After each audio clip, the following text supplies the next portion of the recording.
This is all good here. Stream manager is up. Yup, we are live, officially live. So people are gonna start jumping in the chat soon. The cat's so good.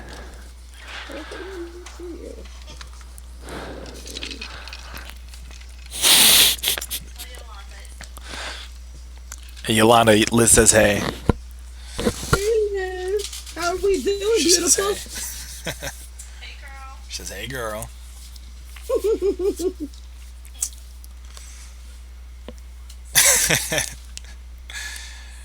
All right, see ya, Nico. Thanks for coming. Big Cat 8 says looking good, brother. By the way. Let me put this out here. Switch this so I can look like him.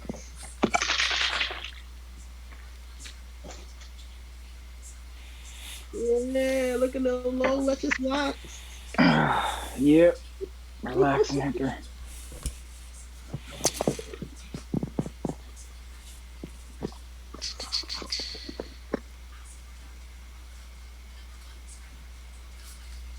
One of those long days that I forgot what day it was.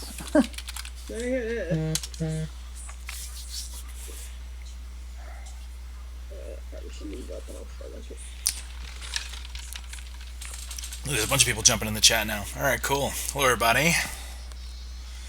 Hello, hello, hello. Welcome, welcome. We're raising money today for the Minnesota Freedom Fund. Feel free to donate. The link is in the chat. It's also visible on the video. If you want to donate money, feel free. No pressure. It's been 5 minutes and no tattoo. What is going on? That's your legacy. You're never going to live that down. No. Sock Monkey Mike. Yeah, go ahead. What are you saying? I made enough money on those shirts to pay for that tattoo. So. Sock Monkey Mike with a quick question for the chat. Does pineapple belong on pizza? I think he's a vegan now. Actual pineapple. Oh, actual pineapple. Yeah, not our friend named Pineapple. Yes, I am a firm believer in the Hawaiian pizza of ham and pineapple. So you're hard yes. Wow. I'm a hard yes. Same. Yeah? Bacon and pineapple though for me. I'm not so much a hard yes, but I'm like a soft yes. Like if it's your thing, go for it. I'm not against it. I'm surprised how many people are against it. I have to say I prefer it on thin crust. Like thin crust. Pineapple on thin crust pizza. That way, you get the soft from the pineapple, but you get the crisp from the crust. Almost like a flatbread, right? Mm-hmm. Yeah. I think Domino's Hawaiian pizzas got me through most of college. At some point. Thanks for coming by, Vera Quinzel. Thank you. Yeah. So, college, I used to work at I think it was like only the last of the year. I worked at Papa John's, and we made our own Hawaiian pizzas. I don't even think that was an option. We just did it. Like you brought pineapple in to the place? Well, the pineapple, well, not together. They like today. I think you can go online and they'll have a Hawaiian pizza. Like for us, they said if you can make it, you can eat it. We were like, word. So we just did it ourselves. Big Cat 8 would like to know if you have an IWTV promo code, Icarus. I don't think so.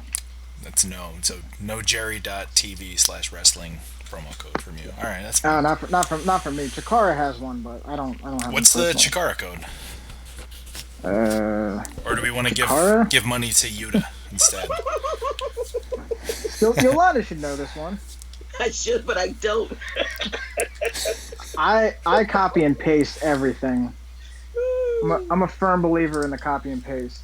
Yeah. Listen. I slept through the joint today, so I don't remember anything as far as Chikara codes. No, I think you know what I'm gonna do. I'm gonna put a link. I'm gonna put a command up here for the chat room. Big Cat 8. What is our Chikara code?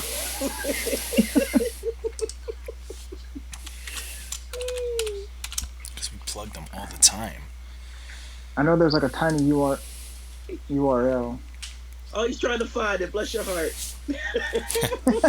Oh, he'll get it too. He's the master. Is Big Cat 8 the same as Yeah. Big Cat 13? 13? Oh, I don't know. Who was that kid that used to review all the Chikara DVDs? So that I'm not sure, but I know that Big Cat 8 trained with us. Oh, okay. Yeah. That's Big Cat 8. Yeah. Okay. Yeah. I think it was like Big Rat 13, maybe. I don't know. I don't remember a 13. Other than like Taz. I might have been. Like, it was weird watching him grow up, review our DVDs, and then he went to college and stopped watching wrestling and only got into football because. Oh, became a normal human? Some people still think that football is real, so. Big Rat 310 from the Roni Mac 7. Is that it? 310, yes. Wow. Who is that? Who is this person in here who knows that name? That's amazing. Oh, I gotta move up. These chats are wild. I always like learn things in here. Yeah, and that was in the early days too, because it was some kid in Florida watching our stuff or wherever he was at. And I was like, wow, people are watching us that aren't in PA or Connecticut. Let's see, this is better kind. Let me go over to this Twitch.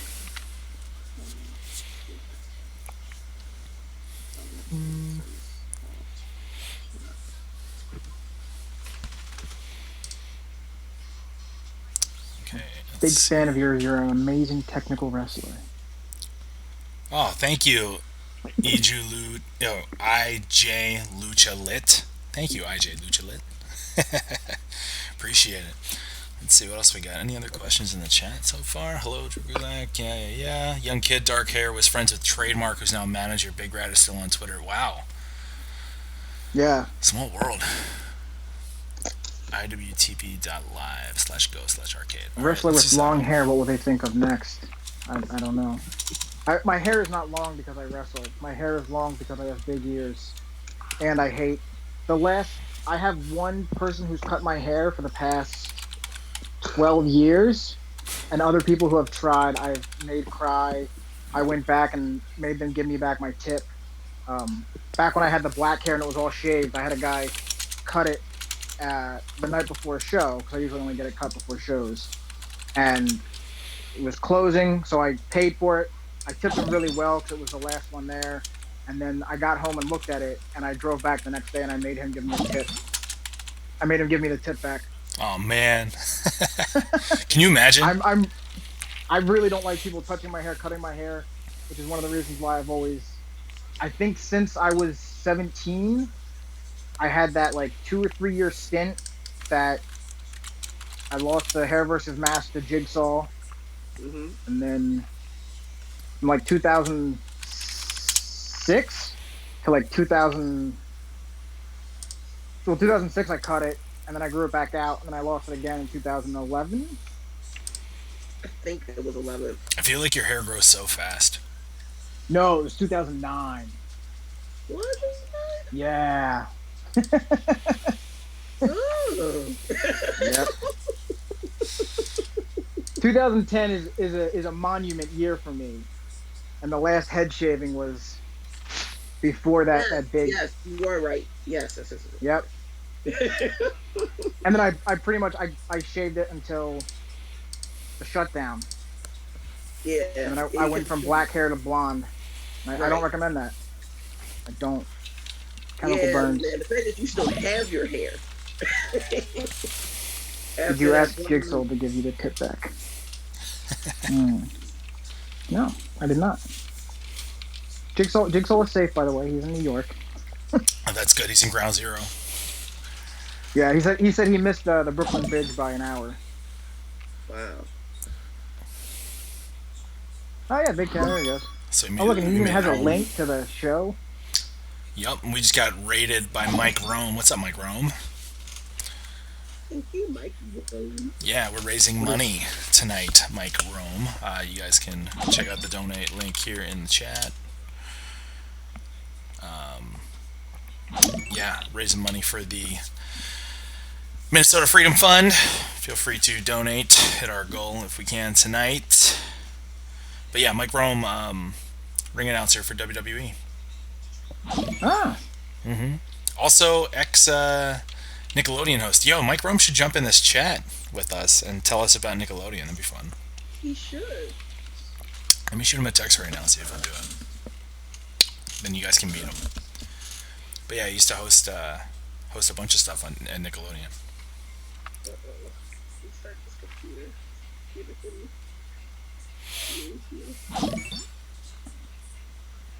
Now I have to. What era of Nickelodeon are we talking about? Like our era. Okay. Yeah. Really? I mean, he grew up with us. So like, all right, so if we were host age.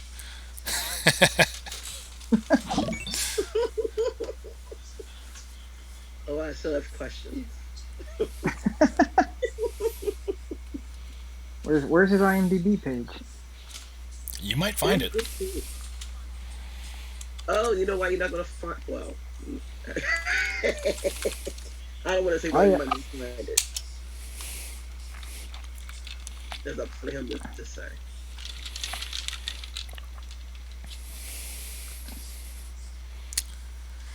Mike Rome wants me to be traded to Raw. Aw, I miss him too.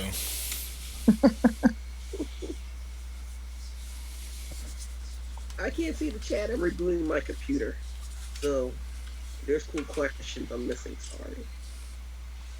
I'll fill you in on all the cool questions. Yay! I won't. I'm actually not going to. Oh, I should have known.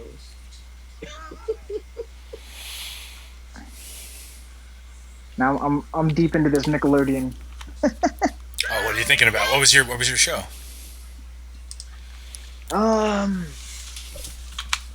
I think like the last kind of set of shows I watched,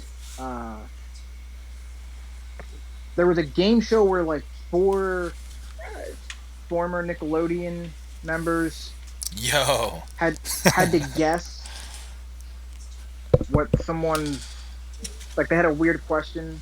Pete and Pete was usually on it. Amanda Bynes was on it. You talking about like what would you do? It wasn't What Would You Do? No. What was the show? Figure it out.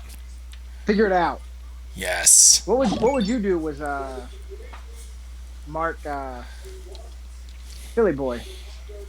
Mark Summers. Mark Summers. Ariya, can you hear me? Yeah. Hey, what's up, man? Just joined mid conversation, so I figured I'd let you guys.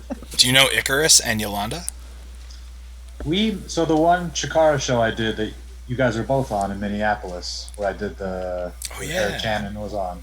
I believe that's where we met. I mean, it's the only Chikara show I did. I think that was that. That's right. It was at First, right? First Ave? It wasn't at first. No, it was somewhere similar to First Ave. Okay. Mill City Nights, I think is what it was. Okay. Yeah. I remember that show. I wrestled, who did I wrestle on that show? Thomas. I'll just say that. I'll say I wrestled Thomas. Keep it vague. I think I know you from further back with the really? SCIDA clinics over with in Minnesota. So that was before I was wrestling. That might have been my brother, because Eric Cannon. Okay. Eric Cannon brought in SCIDA a few times to like do Yes. seminars and stuff. That was before I started wrestling. Dang, small world. Yeah. Yeah, I'm old. I remember you from with your brother though. Like you were Yeah, either yeah. hanging around, in that little garage. Yeah. They were good people. How's everything going on in your guys' necks of the woods? Because my city's on fire. Yeah, what the hell? You're in Minnesota. Yeah. We were just me and my girl were just downtown today. We're not downtown, but we were where it is, Minneapolis, cleaning shit up. It was crazy, bro. I've never seen this like in my lifetime. I've never seen like multiple burnt down buildings in a row. I was inside like a Target today. Unreal. That looked like a bomb went off in there. So I was like walking around with a cart, just like grabbing a bunch of shit to like, because they said whatever perishables you can save, like we're gonna give it to charity. So like, Jeez. yeah, it's crazy. Yeah. Is your dad's shop all right? Yeah, like we boarded up all the windows and stuff. And one of my buddies actually by there this morning and sent me a picture, and it looked fine. But honestly, I don't know what's going on. Like, I keep hearing that it's people from out of town are coming and people who just want to like break shit and stuff like that. Because a lot of my friends are at the actual protests and they're all being super peaceful. But once the sun goes down, people just start like breaking shit and setting stuff on fire. It's crazy. Yeah, we were literally just talking about that. Yolanda was saying that's what happened in Philly when South Street got rioted. Yeah. Yeah, it was peaceful in parts of it, and then other parts, like something about a cop threw a flashbang underneath, and it went underneath a cop car and blew it up, and then yeah. So now they tried to tear down a bunch of statues, but I'm north of Philly, so I I'm wish they fine would so just. far. I wish they would just arrest the other three guys. Just arrest everybody. Like Yep. maybe that'll calm things down enough to kind of move forward. But these guys are still walking around free, and people are rightfully so super pissed off. Yeah. Yeah. Yeah, there's no like right answer for it, you know. It's a lot of things that lead to this kind of a societal breakdown. Yeah, there's really no right answer for it. This is what happens when you push people around so much. Like eventually they're gonna push back. Like people have had enough. Yeah. How many times, like in the last couple of years, how many times have we seen like cell phone footage like this? Like this is getting ridiculous. Yep. I said I don't know if this one was heinously so much worse, or if it's because Minneapolis is very Minneapolis, the city is very progressive. Like, Yeah. White people here are very progressive, so I don't know if it's a combination of very, very progressive white people and a community of black people finally saying, fuck it, we had enough, or what it was, but, you know. I think it was seeing actual footage. This one was real bad, yeah. Yeah. Light leaving their eyes. Yeah. And like you hear shit, you see some shit, but you never saw that. Yeah. And for a lot of people that was either awakening or like the trigger. Like, you know what I mean? And I didn't see that video literally until today. Oh wow. That's a rough video. Version when his eyes bulge out and then he just that's it. Right. Yeah, Twitter, computer. I gotta go take a walk. it's been a lot of start-stop for me for the past couple of days. There's only so much I can keep being updated on. It's too much for me. So, and I know that I can't. I'm not in a place where I can articulate my thoughts because they keep being added on with every update that I see in my timeline. You know what I mean? Yeah. So, because I know my tweets have been more of likes or certain retweets, and trying to mix it with fun between drag race and pro wrestling. That is.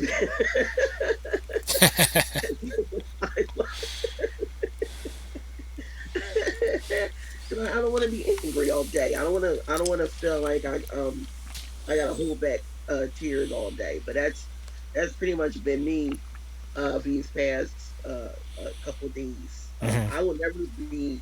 I won't say never. I personally will not be. I will not allow myself to get upset to riot though. Yeah. No, of course not. Like I said, so many. Like yesterday, we went downtown. We went to the area where he was killed, and there was flowers everywhere, and people were very peacefully protesting, and the messages being said were really good messages, and it was something everybody needs to hear. Like I said, when the sun goes down, people want to start setting shit on fire, and I don't know if that's part of delivering a message, but like the thing that was really weird, crazy to me, and that's what got me really thinking is that like yesterday on Twitter I see a barbershop got set on fire, and that really started making me think. I was like, I don't believe the Minneapolis black community would set their own barbershop on fire. I think this is people who are just trying to cause this. They see that rioting and protesting is going on, so they go and break a bunch of shit. I mean, Ken Anderson on his story, he has a video of this white guy who started this fire, and people are like chasing him down, being like, "Why'd you do that? Why'd you do that?" Like, and he's trying to get away from it, and like dude, you got caught. You like started a like, is that the one with the guy with the umbrella? So that was the first one that kind of kicked it off, where people were listening, like what's going on with this, but I found out today why he had an umbrella. Why was that? On a sunny day. Because the security cameras are above him, so if he has the umbrella, the security cameras can't look down and see his face. Yeah, see that's pretty guilty to me, you know. Yeah, that's. Yeah, like this topic is my sore. It's a lot of things, but it's two things that has irked me through this, and that has been one of them. And like Drew said, I've been talking to him about it because it irritates me to my core. All right, fuck it. I might as well just be blunt. It pisses me off to see white people jumping on fucking cars, especially police cars, and damaging shit. And then I was watching the Philly the live protest from because I passed out at 10 o'clock because I couldn't sleep. I woke up at 4:30, passed out at 10, didn't wake up at 3:30. Turned on the Twitter and then saw it was a live feed, watching the live feed for 3 hours straight. And I'm just looking at these people break shit and clap because they saw people do it, and I'm literally screaming at the people like, black people, please don't follow suit. They're gonna blow your fucking brains out, or take your ass down to North Philadelphia and start fucking that up. You know what I mean? Where and the thing about it, you're not thinking because you're angry, but they want you to fuck this up. So why? So the property value can go the fuck down, and they can buy it up and push us and keep pushing us the fuck out. That's true. Yeah. Temple, North Philly is damn near Temple University. If you go where I'm from, West Oak Lane, LaSalle. You know what I mean? Like LaSalle's taking over homes. They can't wait for old people to fucking die so they can buy it up. You know, and it's like we're not thinking straight. But it goes deeper than that. Which that's another thing for another time. But it's like don't follow suit with this dumb shit because you know they're helping you fuck up your community. You know what I mean? Yeah. And then there's also they're done in his ashes and shit. What you got to look forward to? Nothing. Some people you assisted people to now there's no jobs. They about to fucking put Philly. Well, now they probably not. So we're about to be like yellow or something like that or whatever. So more businesses can, matter of fact, barbershops and hair salons. But now you don't have that to go to probably because somebody might have torched it up. Like, you know what I mean? Like the mom and pop stores didn't do nothing to you. Like you gotta be smarter. It's this movie I saw called the Accountant or the Banker. It was Samuel L. Jackson, another fellow. I wish I could remember off the top of my head. Matter of fact, I think it's I'm not even gonna try to guess. But the whole thing was is a true story. Basically, the boy was a shoe shine kid. Then he grew, but he always listened to what the business people were saying who were white. And then eventually he wanted to do real estate, and they wouldn't want to give him a loan and all that stuff, and because of the color of his skin and all that. And he hatched a plan with Samuel L. Jackson, going, they don't want to give me a loan. Fuck it, let's figure out how to buy the bank, to buy the building. So now y'all motherfuckers work for us. You know what I mean? Like we gotta be smarter. Like violence is, and when I say shit is cute, it really ain't fucking cute. You know what I mean?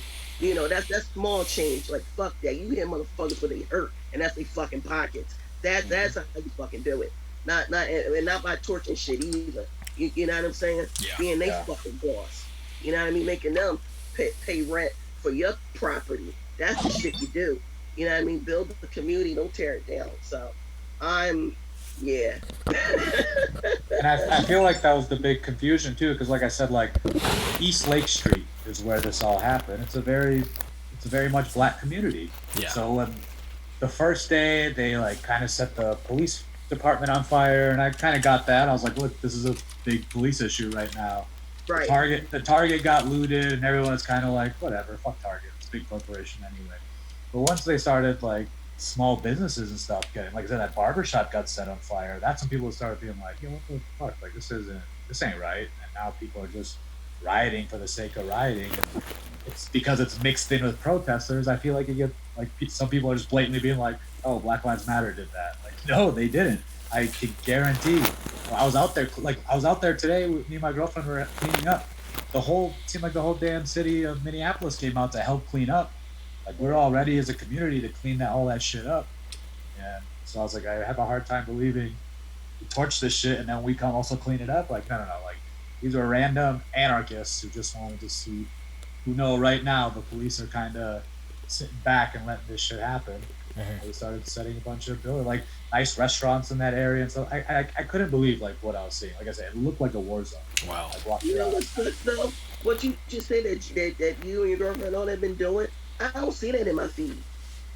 No, not at all. I sent it to my brother. That's the first thing my brother said. He goes, the news ain't covering this. The news is not covering all of Minneapolis coming together and cleaning shit and trying to sell. Like I was inside that Target, just walking around in like ankle deep water, grabbing every boxed food, perishable thing I could get because they said all this stuff we're just going to donate to charity anyway. So if you can go through and save as much as you can, yeah, we might as well try to help some people out of this situation because a lot of people are going to get fucked by other people's dumb decisions.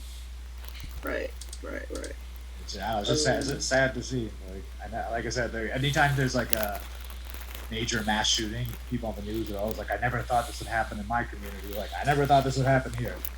never in a million years thought that would happen here. Even Corona, my friend, I have friends who laugh when laugh at me for saying this, but a lot of stuff that's been happening while I'm still young. Like, I swear I'd be dead and gone before half this shit. Right? Yeah. I would see this. This is nuts. Like, can we fast forward? Like, where's the fucking remote? Like, I can't. This is crazy. Mm-hmm. You know what I mean? But I don't know. I'm ready. I'm going to talk about something new, so I can have Yolanda and not angry Yolanda that people don't really get to see. I like it. I love it. Give me that sass. I think Angry Yolanda is my favorite. Yeah, she does love it. The sassy Yolanda. She gets fired up. If I need to make a point, I'm calling you. I kind of want to know like your backstory. Why are you like a CZW hardcore Philly fan? Like, how are you friends with all the boys and stuff like that? So other than the gear design too, I knew that too. But I also know you're like a super fan, right? No, Gulak a long time. Makes me laugh when he was like, no. So hardcore CZW, no. And the only reason probably why is because I got into indie wrestling late. My first Chikara show was their 2007 season finale. So I am definitely a home. My wrestling home is Chikara, like 1000. And the only reason where was that? Where was the 2007 season finale? So you want me to remind you? It was in Philly. Do you remember what happened? Okay. At the arena? Yeah. Do you remember what happened? What's it called? Chapter 11? Dude, was that Chapter 11? There was Running in the Red. They were all bankruptcy references. Is that when you got your haircut? No, that was in Hellertown. No, man. Chapter 11 is when Lindsay, Oh. Oh. When he did the Shooting Star Brainbuster. That was my first Chikara show. Yeah. What did Jose do? He did a Shooting Star. He's supposed to do a Shooting Star Senton on a Mitch Ryder. Yeah. Who's my favorite person to imitate in promos, by the way, which you should know. Mitch Ryder. Yeah, maybe Big Cat can drop some Mitch Ryder promos in the chat. But yeah, so this was crazy. I was backstage for this. Lindsay. I was at ringside. Oh, sorry.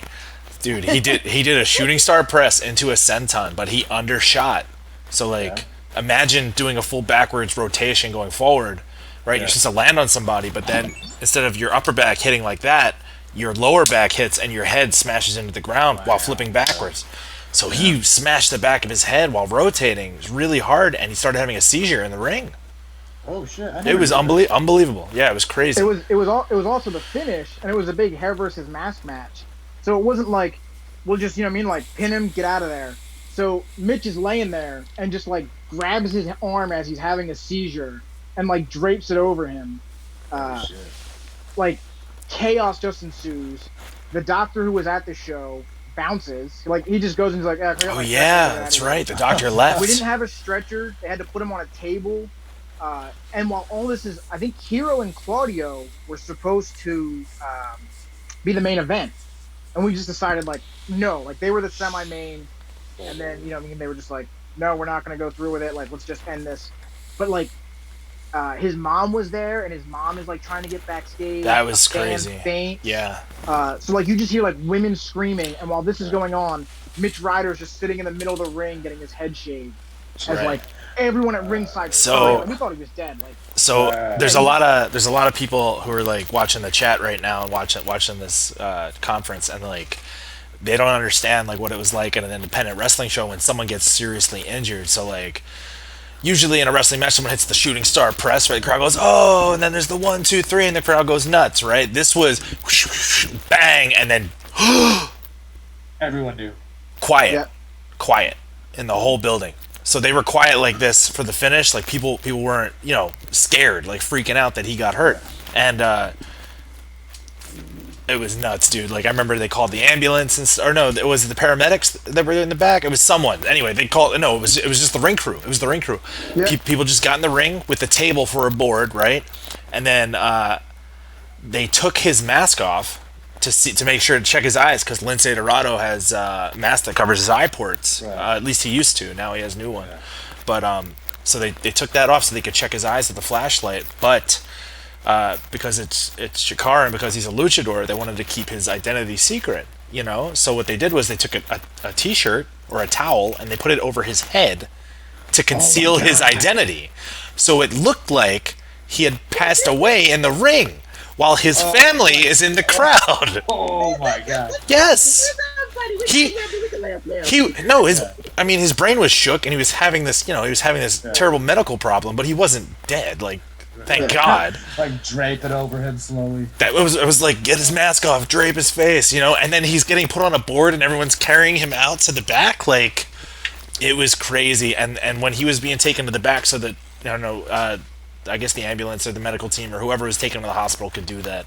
The audience is just like sitting there watching this, and his family's in the crowd going screaming, my baby, like oh my god, like it was crazy. And then there was another match that had to go on right after it. I think it was Hero's match had to go on right after it. Right? They called that off. Oh, they called it off? Okay. Yep. Because then they did that. Crazy. Everybody, it was poor Wiggly, because Wiggly was like, so I only learned about wrestling because of this awesome human named Wiggly. And really? Yeah. That's your introduction to Chikara? No way. Because so it's fun. All right. So anyway, my boyfriend at the time was trying to cheer me up, and so he found a wrestling podcast. And because I knew that he always shit on wrestling all the time, I refused to listen to this podcast. You know what I mean? And so finally, I was like, I'm going to listen to it. And then I listened, and it's fucking hysterical with Wiggly and Joe. And eventually, I became a following of Smart Wrestling fan, is what they were still called that, but with them. And they would always talk about Chikara. We review a lot of wrestling shows, but Chikara was always the main one. And then eventually, Wiggly was like, Yolanda, you should go. You can sit with us, and and I did, and that's how I got to see a lot of these characters.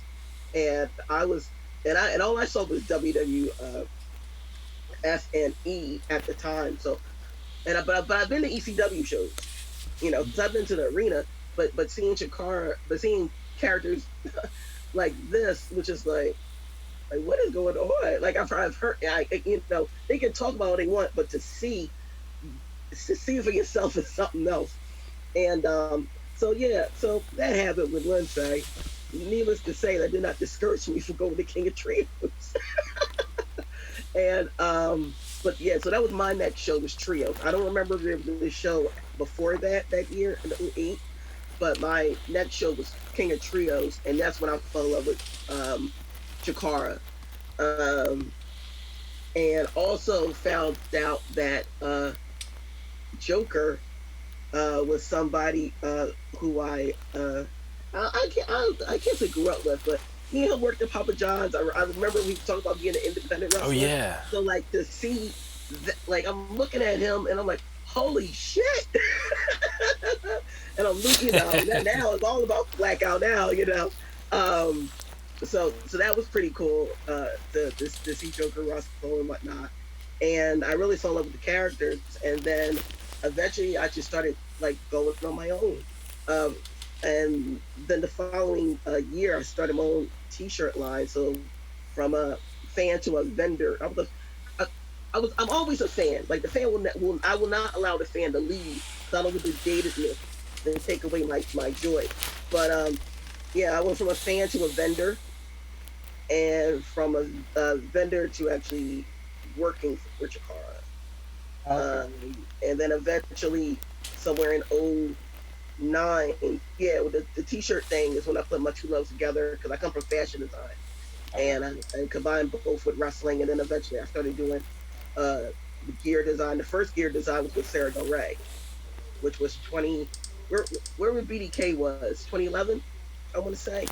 I think. Yeah, that Yeah. sounds about right. 2011. Yeah. So my first gear design was actually for her during those times, and then it picked up again. I did another one for Sarah, but it picked up again for Claudio when he came to WWE, and that's how it started. So I met a lot of people through being a fan, and then also vending, because I would not just go to Chikara, I would go other places. So yeah, and then you got my awesome, beautiful personality, and then the rest is history, and we know a whole bunch of people.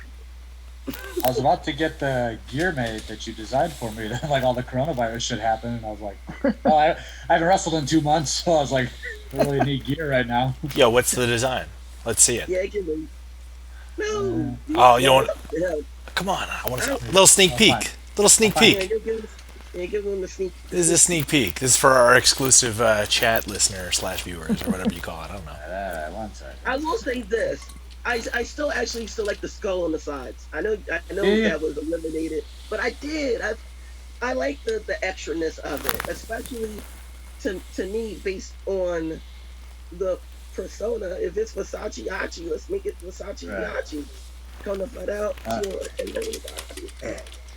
on. about me, the baby got D. Oh, they can't really see it. I can see now. I can see that A fine. little bit. A little bit. 'Cause No skull? You got rid of the skull? So I thought she put the skull on there, but I thought with all the lines and shit, the skull kind of got lost, and I thought all those lines and stuff looked really cool. I was like, that's a design. I like it. You look like a I present. do like it. Your ass looks like a present. That was pretty dope. I ain't gonna front. So I don't know. You got time to yeah, I'm gonna need more gear, so the next one can have skulls on. Yay! How's work been, Drew? Work's been good. Yeah. You're back. Yeah, I've been training Daniel Bryan. Yeah. Yeah, he gave me a raise. Yeah. He gave you a Nice. Yeah, he wanted to start charging me extra for the lessons, so I humbly accepted. And I see your boy Matt Riddle is also coming to SmackDown now. He is. He's hilarious. Me and him were standing next to Kurt Angle watching the event the other day, and he's the same exact dude that I've known for all these years. He's just floating through life. And being jacked, yeah. So that's interesting. Now tell me this, and were you a little jealous of their fight pit match that you didn't get to do? Oh, totally jealous. It was so cool. It was so cool looking. It was so cool. I didn't get it at first until I realized there was no ropes. At first I was like, it's just a cage match. What's the big deal? Then I saw like, oh, there's no ropes in there. That's pretty fucking cool. Yeah, Kurt Angle is the special enforcer. I think he got kicked in the hand or something when Matt was trying to jump on Tim. It was nuts. Yeah, that was a cool match. Yeah, it was real cool. I actually came up with an idea for them that I was giving to Gabe Sapolsky. I was like, hey, you should do this with Tim Thatcher. And here's my idea, which Gabe was like, oh, we already got something in mind for him, which was the fight pit. So here's my idea that I had for Thatcher. I said, like, picture like a vignette for him in a warehouse. And it's just him sitting like in a ring like by himself with his goofy voice, and they're just talking about fighting and the art of fighting and stuff like that. and then it slowly zooms out, and then you see that it's just exposed wood on the board. So like he trains in a ring that's just wood, and then like the ropes are replaced with chains, and like the whole concept would be that he trains in a world of pain that you wouldn't understand, in a normal concept, and then that would be his match. But instead, they got the fight pit, so that worked out. Got the Lion's Den too. I tell you this all the time. I say WWE's so big about like they want to do first ever. I can't believe they won't give you your no ropes match. Like they've never done that before. I don't know what they're waiting for. I think it'll be super cool. Yeah, we'll see. Yeah, who knows? And I feel like the pay-per-view match you had with Brian like kind of proved like you guys can have a great match without needing ropes. You guys wrestled a lot in that match. Just like Yeah, the one on SmackDown, we didn't even touch the ropes once. I threw him over them. We just never touched. Actually, no, he did throw me into him, and then suplexed me. But we never hit the ropes. We didn't throw any strikes. It's really just a wrestling match. It was a lot of fun. That was a good match. I like that. Thanks, Icarus. I caught that on the old SmackDown. Yeah, that's what I gotta do. I'm gonna go down on my hands and knees and beg. Please. I signed your stupid contract and I gave you my match. Please. Kumahara's here. I see that. Yeah. Yeah, he said the design looks clean. Thank you. There's also a Slade Bracey lurking in the chat room, apparently. Oh, really? Yeah. Which is awesome, because I haven't seen Slade in years. Yeah, I haven't. You went to Texas.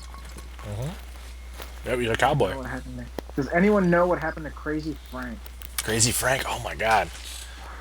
Dang. I was just thinking of him and DJ Skittles. Crazy Frank was at a GCW show. Shoot. Oh my god, what year? Not what year. It had to be last month for this when Andy was walking. Well, he's walking now. For the two who knows who Andy is. Yeah, so I met Crazy Frank for the first time, and he still looks crazy. He still looks crazy. I hope he looks either exactly the same or just crazier. Man, we got age the day. There was a picture of Crazy Frank on the roster page. Do you remember that? Yes.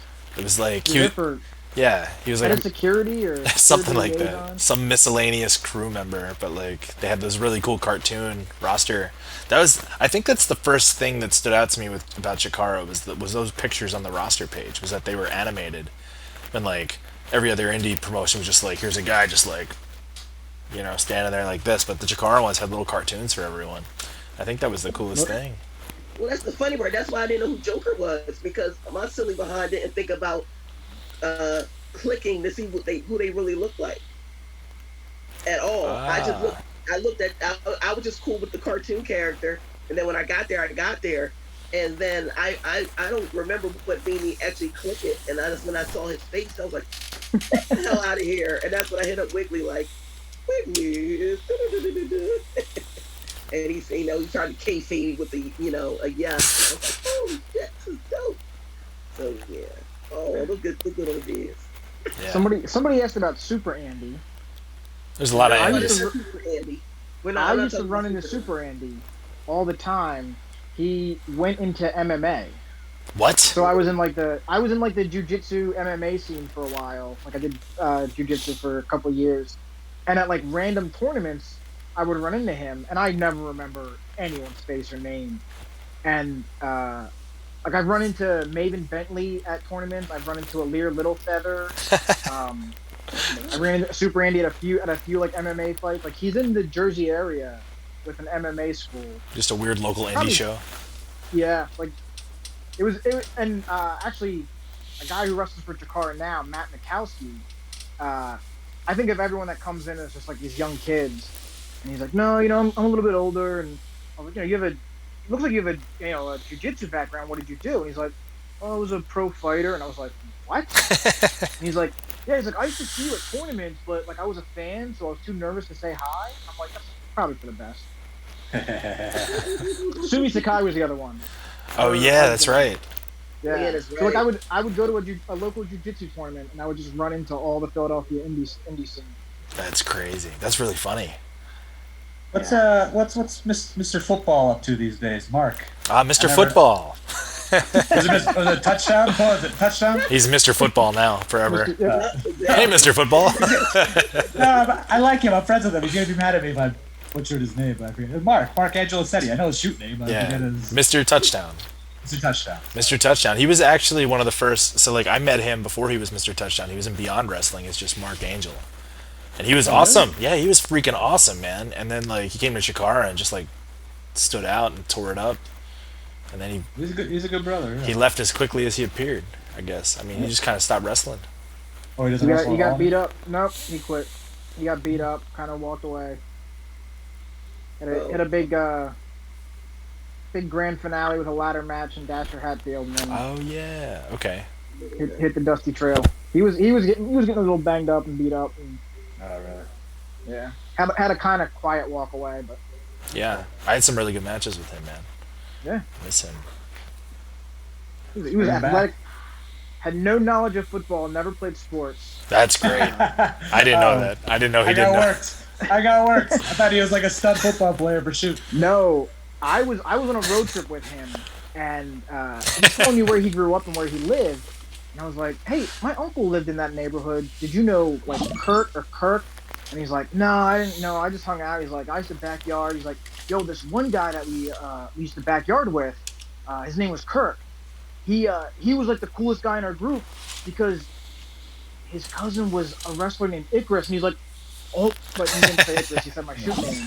And he's like, "Your cousin Icarus." And I'm like, "Ah, I'm really old." Like that's how like I was just like driving the car and just like this is me aging, like as just day by day. He's like, "Yeah," he's like, and I texted my uncle and I was like, "Hey, I wrestle with this kid now." My uncle just sends me a thing back that just says he owes me for a roof. Apparently they jumped off a trampoline through the roof of the shed. And, never paid for it. So. But yeah, it was a really good dude. Him knowing nothing about football is kind of true. Remember for a couple of months so they made good. me like a shoot. They made me like a shoot wrestler on 205 where I'd like put over all those like Iranian shooters. And I was that's right. I was like a JV wrestler. I forgot. I was like a JV wrestler in high school for like a year. And they're like, "All right, you're gonna start putting over all these Iranian wrestlers, like amateur wrestlers." And I was like, "Do you want me to like start wearing a singlet and start being like a wrestler?" Did you have you had a shaved head then, right? Yeah. Yeah, I remember this. I remember I couldn't even pronounce like some of the names, and these are like fellow Iranian people. And I was like, "This is not gonna work." After like 3 months, they just dropped it, and I was like, "Thank God." Yeah, the stupidest thing.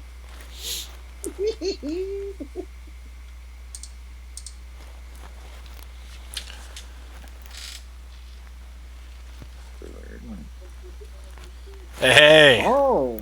Yeah. Just in time for me to get some more water. Feel free to take over and say hello. Hey everybody. How are you? Hey, Drew. Shit, all right. How was the New England area during this time? Pretty strict. Pretty strict about everything. So No rioting, no buildings being burned. trying to kind of get caught up on everything right now. I've decided my first place to search for news online is the former CZW fans message board. Oh, let me know how that is. There's a pretty, I don't want to say accurate, but there's a thread that gets updated somewhat frequently that's kind of a good collection of all of the shitty things that are getting put on Twitter for people that I don't follow. So I just realized you're serious. That they did change the CZW fans.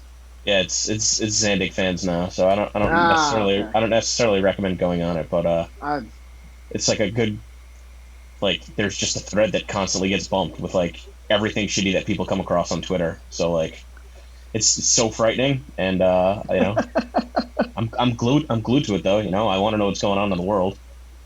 I wouldn't even know how to seek out half of these videos. So this is exposing a lot of people too, and some of their shitty thoughts. I've had to unfriend a couple people on Facebook, but I was like, all right, I can't hear this stuff no more. Sad. Yeah, Facebook. I've been avoiding Facebook for a while because of this. I barely. So well, I don't think there's any wrestlers in this chat, but don't try to mess with the me. Chat. Well, no, the stream, John, because like they'll holler at me on Facebook, and I'm barely there. You better go somewhere else and find me. So I get to you when I get to you. But it's funny because I was like, oh, I should go back on Twitter. I mean, on Facebook. I'm good. See you in July.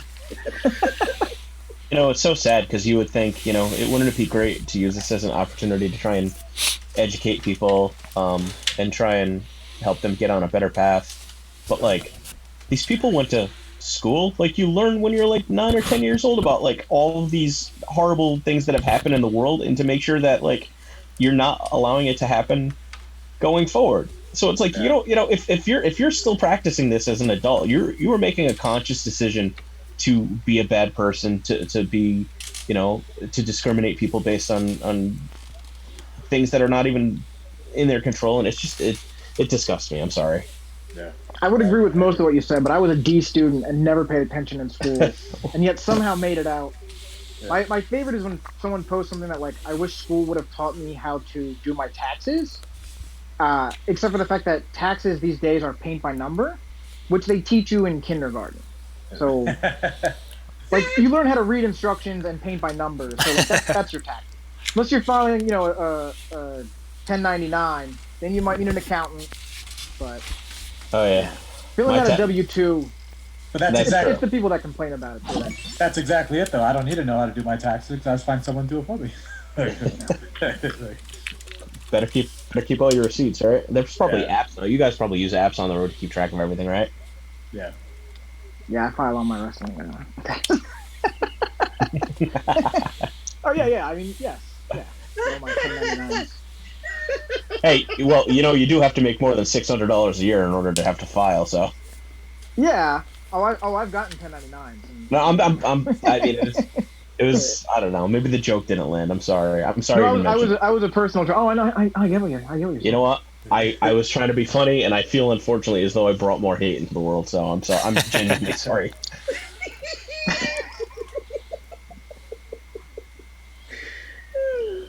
Trying times.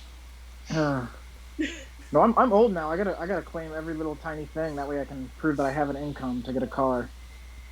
When you're in your early 18s and your early 20s, and you're like, I'm never paying taxes, and then you want to get a loan, and they're like, well, do you have an income? And you're like, yeah, bro. Like, you see the crock pot of hot dogs I got in the backseat of my car? Like, I've been working the indies for years now. Like, it's not proof of income. It's Although for job interviews, I will give out wrestlers' phone numbers and tell them that, like, this is the industry that you run. This was my job title there. Like, having wrestling not only on my resume, but also just using it to make up fake jobs that I've had and careers that I've had has really been a blessing. Like, that's been more of a blessing than... That is true. I have no problem sharing that I asked Drew, Gulak, hey Drew. Hey. Can I use you as a reference? I've done that. I've used other wrestlers as a reference. I think I used Quack as a reference once. Oh, I used to... Quack was great at that. Quack would always be... like, I would put on a job, like, I'm an event coordinator, I help set this and this, and I would send him a text. I also would use someone else, who will remain nameless, and he was in Vegas one time when a gym called him to get a reference for me. Except for they called at 9 a.m. Eastern time, which was like 6 in Vegas. And he texted me a few hours later, and he's like, I think I just blew a job opportunity for you. Someone called me at 6 a.m., and I just... It just backfired. I was like, who the fuck is this? He was like... And then he asked if I knew you, and I was like, oops. I was like, thanks. Jeez. I can't believe Ken Shamrock would do you dirty like that. Yeah, poor Ken. I would not be giving out Ken Shamrock's number. I did have a doctor, though. I interviewed my senior year of college at a doctor's office, and at the bottom, other activities, I always had wrestler with Icarus since 2002. And the doctor's looking over the resume, and he just goes, Chikara, I worked there. I was like, you work there? Like, how do you? He's like, yeah, he's a good guy. Wrote me a check right away. I don't do it anymore. I was like, how did you? He's like, oh, I was the doctor at the show, and I was like, oh, okay. And he hired me, and we had a good time. And he actually didn't fire me, which was great. How's your cat doing? He is currently. I don't know if you can see him. He decided to come in and just. There we go. So I'm gonna split this. Where's that little dork at? Oh, what's in store? Oh, you passed the F out. Somebody said, because I love answering this question. Best place to get Philly cheesesteaks in Philly. I'm going to tell you where not to go, and then Drew can tell you where to go. Yeah, go ahead. Where you took me, right, Drew? Hell yeah, you know it. I'm taking you I ain't taking you no slum. So, if you come to Philly, next month or so, do not go to Pat's or Gino's. Don't do it. It's tourist food. You're going to stand in line, and you're going to get this small-ass cheesesteak, lackluster, for a lot of the money that you got somewhere else. The real cheesesteaks, for real, is the corner stores, but that's not the store. It's true. Because at least you get some chips. Like Gooey Louie's. You know about Gooey Louie's?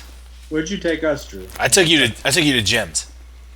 Jim's? Okay. Yeah. So they're like a step up from Gino's and Pat's, but they're really good. Very tasty. What was that? That whole area was like called something, right? South Street. That's all right. Yeah. It's where the freaks meet. Yeah. Yep. There you go. Don't go there. Nope. There's a picture I just put in a frame of me in front of I think it's Pets or Gino's or one of them, and I'm just making the most disgusted face.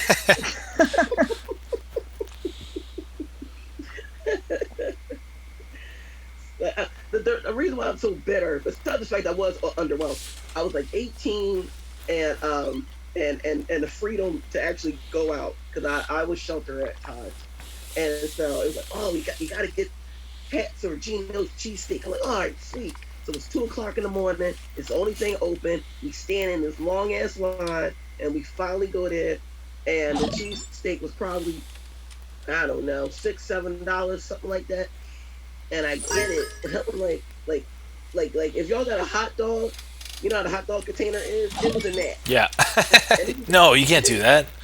Right? A proper cheesesteak has to be like, wrapped up. This is a very soft-spoken, non-cursing Yolanda that got this. I was just looking at this in shame, knowing that I was playing, and I will never do this again. So the cheesesteaks could have got bigger for all I know. I don't care. Don't go there. Robbery. So yeah, that's my main reason why I can't stand that damn place. So go to Jim's. Go to Jim's. Jim's is good. Tony Luke's is good too. It's a popular one. Tony Luke's by the arena. Mm-hmm. And it took me. I was so pissed off at the other two. When everybody talked about Tony Luke's, I was so against that. I finally went the day the arena closed. The last, was it the Dragon Gate show? Was that like the last show before the arena closed? So you talking about the Evolve show? Yeah. When the arena closed? Yeah, that kind of, when it was like kind of closed for real to get all zhuzhed up. That's when I finally went, and I was like, oh, it's not that bad. Going to arena shows for like 5 years, and I finally go to Tony Luke. That was literally down the street. What's your preference? Chicken or beef for the cheesesteak? I mean, they're two different animals, man. Literally. Yeah. Well, which one? That's my hot question for the day. So a real cheesesteak is like beef, but like a chicken cheesesteak is also very good, especially a buffalo chicken cheesesteak. I don't know if you've had one of those. You had one of those? I've had one. Yeah. Oh, so good. I've been in this area for. Actually, my favorite thing to do is when I travel and they have a Philly cheesesteak on the menu. Oh no! I'll order it. And then I'll shit all over it to them. Have you ever ordered a Philly cheesesteak off a menu somewhere else and it's literally just like a plate with steak and cheese on top of it? Yeah. Like the Quick'ems that I could get at the supermarket? Dude. Or you mean just like an actual like? I'm talking like a flank steak. Like a full steak. Yeah, with just like a piece of cheese on top. Yeah. I've had that, a cheese steak, and that's what they give you. I've had that a couple times. I mean, I haven't had it. I mean, I've had it. I sent it back, and I'm like, that's bullshit, you know. It's bad enough they take the word John and fuck that up and use that for McDonald's promotion. I get so pissed. like don't be stealing this dope ass Philly culture for your bitch ass profit. Philly cheese steak. And you got people in the commercial singing John all fucking wrong. Oh my god. Next thing they're gonna be using gimmicks or something. with 1M. With the 1M, that's right. Yeah, keep them 2Ms, motherfuckers. Leave them. That 1M belongs to me. Hey, Denver, how'd you do in poker today? I was out in the middle, so I had Sorry. I thought I wish I a could good play game, poker. Me too. But I could never. I'm not a gambler. We use an app called Poker with 4 R's and then the number 2. And so you can really customize pretty much anything about the game. So like when blinds go up, by what increment they go up, how long you have to play your hand, make a decision if you're gonna bet. It's pretty intuitive, and then we just Venmo each other afterwards. But you can't see them, so it's all based on, like, are you video chatting so you can actually read people, or just we do a Zoom at the same time. Oh, okay. That's a little bit bad. It's all right. I don't like that decent online way to poker. pass time. Bodog back in the day, and at like 3 a.m. you get the free Bodog fight. Well, I'd always stay up in college to play the there was like a free buy-in for one of the tournaments at like 3 a.m. I would always stay up and play it. Never won. Always a waste of time. What was the other one? There was one like guys would get henna tattooed on their backs for like fights. You know what I'm talking about? Ariya, what was the one like the UFC fighters would get like henna tattoos across their shoulder blades? I know guys just get advertisements like put on their backs and stuff. Yeah, there was an online gambling website. Golden Palace, that's it. Thank you, Big Cat 8. Always coming through.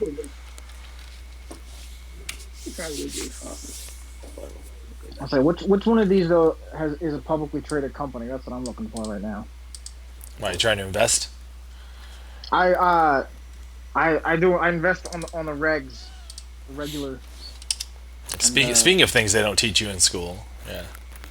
Well, when I was a personal trainer, I worked with all these investors, so they kind of taught me a lot of the tips and tricks. And now there's E-Trade and Robinhood and all those other things out there. But like once everything crashed, that minute, like once everything was going crazy and over in China and everywhere else, I kind of saw the writing on the wall, took everything out in cash, and then waited for the crash, and it's been crazy. The one thing I did make a mistake on was I was like, oil bottomed out, and that'll be coming back anytime soon. It's not. It's not. You don't think so? You don't think after the election it'll come back up? Maybe after the election, but I mean, I'm up almost 400% or 500% from end of March. Mm-hmm. And oil is the one that's keeping it down. But one of them is a Penn National Gaming, which does like a bunch of racetracks in Philly. They own a bunch of casinos out in Vegas and all along the Mississippi River. And I worked at their corporate gym, so I kind of had a little knowledge of who they were and what they did. And they're up like 200-300%. But that was one that I didn't put that much into because I'm like, no one's going into casinos.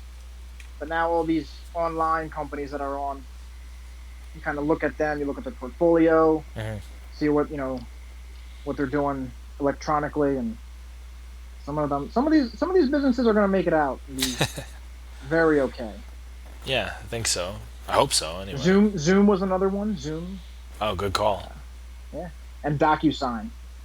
Oh. This is like JBL's show on MSNBC, only with you. I would watch that. I would totally watch that. Yeah. Feeling bearish on Zoom. When I don't like watching the news because depending on what channel you're watching and what it's based towards and everything else. And when you start traveling and you see how other countries handle how they deliver news, yeah, I really don't like watching the news. But CNBC, which is all market analysis, it's just all like business. So you're not really getting, any opinions on, what's going on in politics or this or that or this. It's how what's going on affects the business side of right. and the economy. So it's a way to kind of keep in the know on the perimeter of kind of current events. Besides refreshing my Twitter feed every 20 seconds and then hating everyone that's on there. That's what today was. Was like, oh, what city is burning? Okay, oh Philly. Okay, Philly. That's a new one. But no, CNBC just for like weeks. Once all the quarantine and lockdown, like I had that on 24/7, and Jim Cramer just watching Mad Money and everything else. But do you use any apps for that stuff, like Acorn or anything, or Robinhood? I have an Acorn account. Acorn is just that. It's just a gimmick that it's like a savings account where if you register your card, when you use that card, the change goes to that, and then you can make a weekly investment. Like I have a savings account that does the exact same thing. Gotcha. But Acorn and Capital One don't like each other, so none of my credit cards can work with Acorn. But then I use Yahoo Finance. I use the CNBC app. What's the other one I use? What do you suggest for somebody who doesn't really know all this cool? But Jim Cramer, 6 o'clock Monday through Friday. He has a podcast, and I use E-Trade for my trading. I don't know why I forgot that one. I use E-Trade for the actual trading, but then CNBC has all the news, and you can watch like phones. I don't get how people are still ignorant in this day and age when like this thing right here, this little phone right here has, I can either watch 3 hours of YouTube videos of cat, which I do, or spend 3 hours and just look into companies and learn, where to diversify my money, what I should be doing to that. And it's amazing the kids that are coming up in wrestling today. When we were coming up, you had to wait after a show and flip Smart Mark Gary a $10 bill and hope he could get you that VHS copy.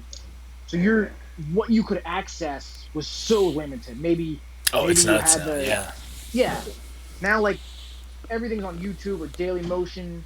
Every match ever that's on the network, like the fact that anyone in this day and age hasn't upped their game insanely, that it just blows my mind. And I'm a much calmer person than I was in the past. But you're calm? What are you talking about?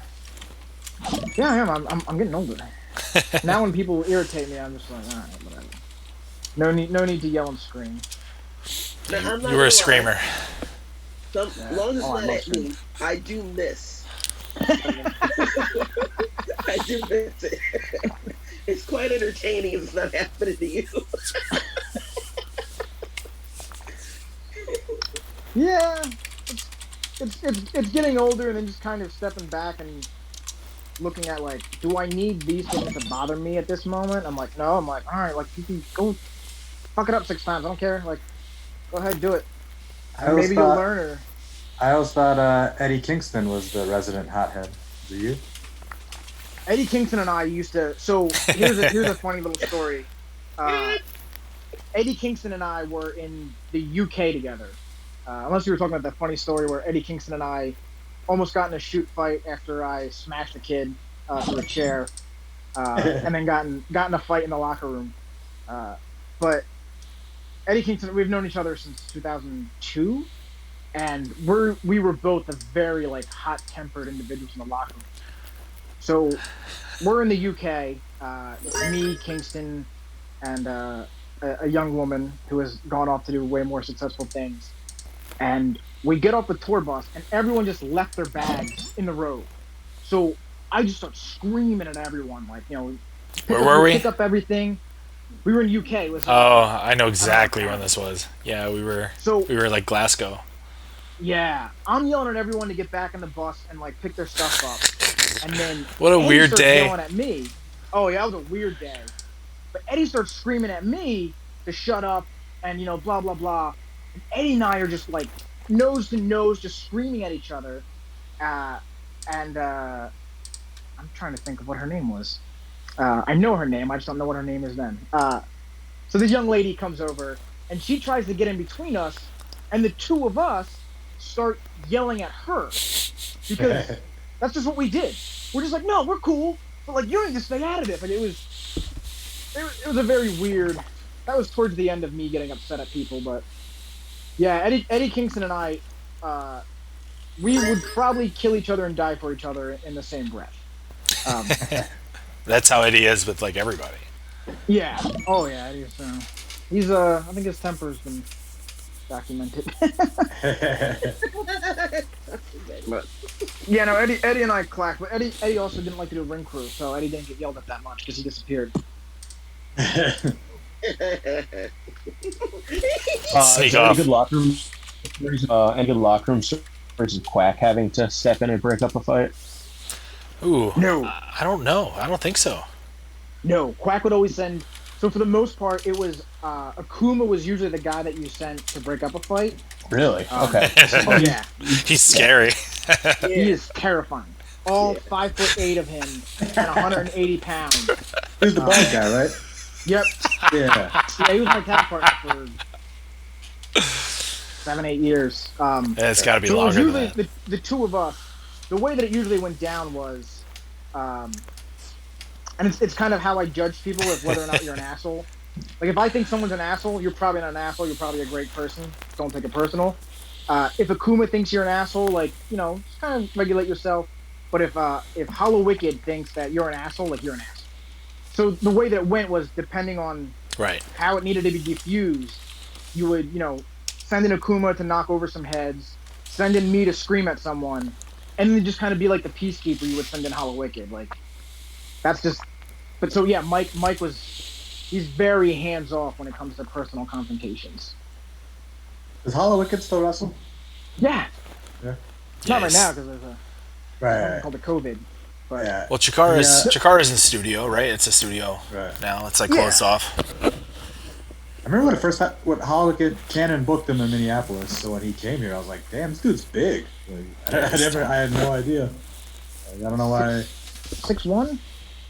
I mean, for an independent wrestler, like I thought he was much larger than I thought he was. Because Cannon used to book like Lindsay and the Portal and Frightmare and Hollow Wicked. Yeah, they used to come to the first half and shit. Yeah, he is probably one of the greatest wrestlers to step out of the Wrestle Factory. Yeah, totally. He's amazing. Yeah, but yeah, he still trains on Thursdays. And actually, in the past year or two, like he started getting out more. Like he started traveling again. He kind of slowed down for a little bit there. Like he was like, I'm not taking bookings that are. He's like, if I have to take off a Saturday, he's like, I'd rather go be with my family. But yeah. No, he's the past year or two. Like he's like I call him on the weekend. And he's like, yeah, I'm in this state or this state or this state. Or I'm going to Canada. I'm like, you're no little dude. Like, I think for a while he was supposed to come up and do Beyond Wrestling shows. Is that true?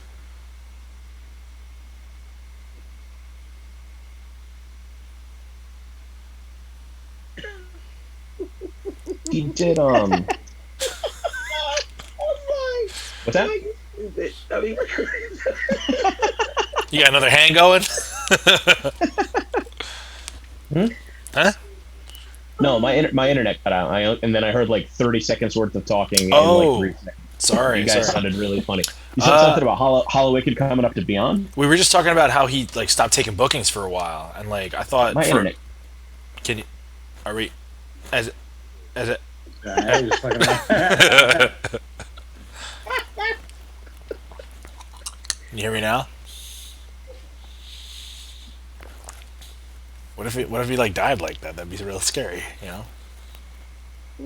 Like, frozen place.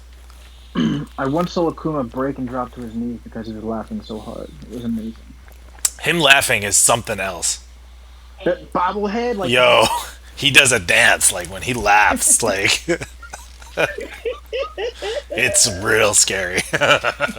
What about Jigsaw? What happened to him? Is he still wrestling? he's in New York. New York? He was on some of the recent Chikara shows, I think. Yeah, he was. Yeah, he's come back, but he was gone for a while from wrestling entirely. Okay. He's another guy that quietly stepped away for maybe like a year or two, and he would do like some local New York shows. Yeah, Rubik's in TNA. Oh yeah. Oh yeah, I forgot about that. He was actually a guy who. So I think have I told you, Drew, the first indie show I went to, like Cannon booked a bunch of names, and I thought that was the Minnesota scene. Like Jigsaw. You thought Jigsaw was from Minnesota? Yeah, I was like, these guys are awesome. And then they all left, and it's a bunch of shitty Minnesota guys. I was like, these guys suck. What year was that? I'm sorry, Canada didn't book it. It was a promotion called NIW, I think. Okay. And it was like 2006. Okay, it wasn't not MPW. No, not MPW. That was I misspoke. That was Cannon's promotion that you probably wrestled for if you can't even do any of those. There were two guys that were in charge. Like Cannon had like some pull there, but there were two guys in charge. Because there was a show that we drove out, and I hit my knee on the guardrail. Jigsaw, Eddie Kingston, Akuma, myself, and Bryce Remsburg. And the only two people in that entire of those 5 people, only 2 people that had a license was myself and Bryce. And I bashed my knee on the guardrail, so Bryce had to drive all the way from Minnesota to Philadelphia by himself. Yeah, jeez. Bashed your knee on the guardrail. Yeah. Was it the MPW? Was that the one MPW arena where like the staircase was the entrance and stuff? Yes. Yeah, Okay, that was MPW. Yeah, so this was that was like Cannon's training school, and like the guy who like kind of owned it was probably the other guy you had to deal with, but he was kind of an idiot. It's always been like that. Yeah, that closed down before I even got into wrestling. Ah, okay. And that closed down, and they opened like another school that was like a shittier version that Eric used to just come and just train me personally, but it was just kind of a free for all bullshit school. And my brother would, like, as a favor, ask Cannon, like, will you train my brother so he doesn't get fucked?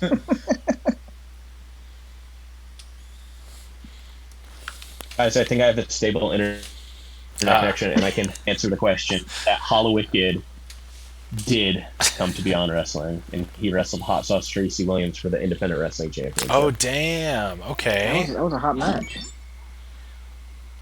That's a good booking decision. It was, That's a match. Yeah. The hype up for it was dope. Now, I do remember that. My internet sucks. We should post a link to that match so people can check it out. You can't eat. You don't have big rap. I don't think it's up. No. It's not on the IWTV. It's not on jerrydurling.wrestling.net. Oh yeah, it must be. What was the show was called Extreme Warfare Revenge. Okay. Big Cat Lee got it up. But the better match is the better match is Icarus versus Stokely.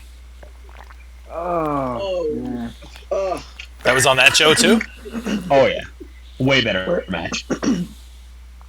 Where someone missed a meeting where we were assigned Malcolm Bivens. very specific chairs to use, and they missed the meeting, and they did not use the specific chair they were supposed to use. And, yeah. Now he Drew, ran did away. you do the Wrestling is Art show at that building where the guy who ran the building was drunk and he put on the costume from like the Revolutionary War? That Yep. The one where the Estonian Thunder Frog had a broom thrown at him like a javelin. That's my favorite. Oh, that was that building. Yeah, that's my favorite. Chuck Taylor hates when I tell that story. When they were in a hardcore match, and I know you. Hardcore match. Yeah, you're boys with them. Yeah, threw a broom like a spear threw a broom like a spear at him, and straight think out hit him right in the tooth, knocked his tooth out. I think first time I met him, Colt Cabana was FaceTiming with Colt Cabana was FaceTiming with a dentist to be like, what do I do with my tooth? And he's like, and the dentist is like, he's like on the phone. He's like, yep, it's out. It's definitely out. I think can you put it back in? Can you put it back in? And I shit you not, that's what he said. He goes, can you put it back in there? Can you put it back in? He's like, yeah, just leave it in there, to go to the dentist. I guess that was just to like keep the tooth, I don't know, healthy or something, like keep some blood flow going. But dude, that was crazy. His tooth was like, it was like that long, like the full on deal was out. And yeah, I didn't know his background. I didn't know he was like a Chikara guy or anything like that. So first time I met him, I was like, another Minnesota guy, huh? I was like, who the fuck's this guy like missing his front tooth? I was like, my favorite's the Estonian Thunder Frog's accent, though. He has the best accent. Are you talking about like his promo voice? His promo voice, yeah. Voice, yeah. His accent. Don't set up your merch next to his because it just screams at people. That's what I do. That's what I do. Carnival Barker. Yeah. Oh, he is. Hey baby. Hey baby. You want a t-shirt? You Just like giant Scandinavian Kermit. Amazing. I do miss that though. Funny stuff. That was the weird one. Is seeing his face because I wasn't at the show, but seeing him come back with the missing tooth and just being like, "Yo, what happened?" He's like, "Chuck Taylor," and I'm like, of all the people that would have knocked your tooth out, that's the last guy I would have thought. I was like, "What happened?" I was like, "Oh, it must have been an accident, like on the floor in the post." Spearing teeth out. Yo, we hit our donation goal of $500. We're over 500 now. It's pretty cool. Yeah. Excellent. Yeah. Thank you. Let me give a shout out to some people. So Jen with the big donation, Rika, Tamara, Slade Bracy, Kumohara, Smiley Girl 814, Tarkos SV, DCC, and Jennifer, and a couple anonymous people. So thank you guys very much for donating. Wasn't expecting to hit the goal so quick, but that's nice that we did. So we raised some money. That's going to go straight to Let's double the Minnesota Freedom Fund. Yeah, we could double our donation tonight. That's going to go straight there through Tiltify. They have it on there. It's a great program. So thank you guys very much. Appreciate it. If you still want to donate, please donate. We'll try to get that number up as high as we can. Cool. That's my spiel. I'm going to go get the picture of my dog now, because I said I would do that.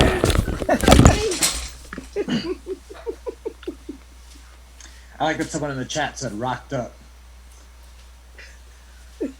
You rocked up.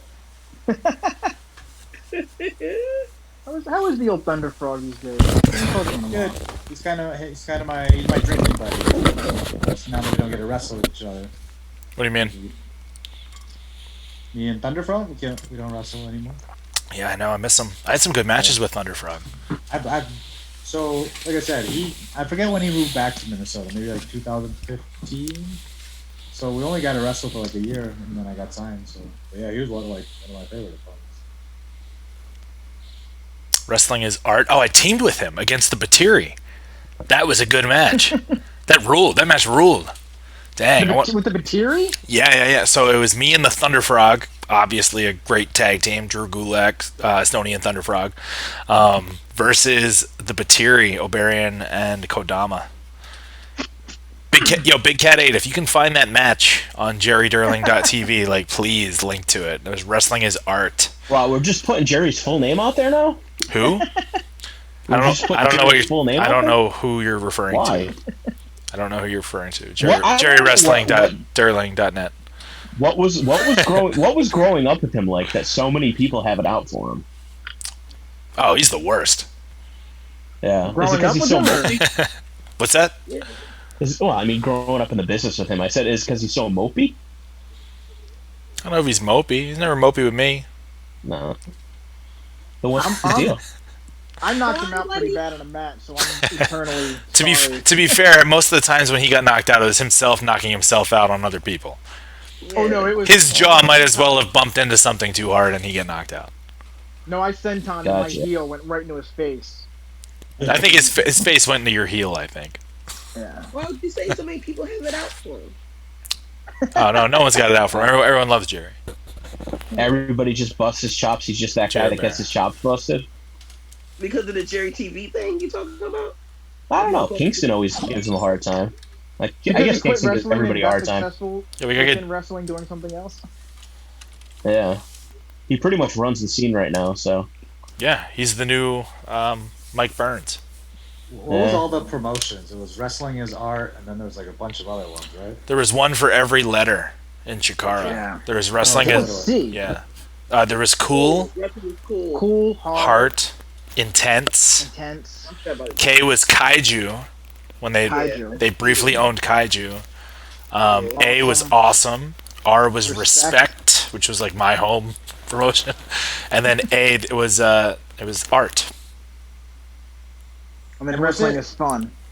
Yep. Was it all the Wrestling is fun was the exclamation point? Right. Yeah. Was it the same roster of guys on each show, or was it different? It was a few Chikara guys from different parts of the roster, so it wasn't like everybody. And then they'd take guys from the local scene and kind of just like it was their opportunity to try out if they wanted to do other stuff, or it was just extra booking for them. You know. Okay. Yeah. And that was like a year or two, right? It's for a year and change. Okay. Spread out. Maybe no, it was less than a year. That's right. Fun was around a while. I was not there for those because Kumahara and I were all filming a little movie project together. Yeah. So every time there was a show, one of those shows somewhere else. Yo, Armand is amazing. Found the oh sorry, I didn't mean to cut you off. He found a highlight video of this. Oh, sick. Okay, I want to see if I can share this somehow. All right, go ahead. Sorry, Ron. Sorry, Icarus. I didn't mean to cut you off. I was like, Kumahara and I were running through the snow around Philadelphia trying to reshoot the Rocky run, but it was like 4 feet of snow in the art museum, so they only had like the one walkway plowed, which I couldn't run up that and like knock over everyone. So I'm in wrestling shoes, just running through like the Italian market. Running up the art museum, running all over.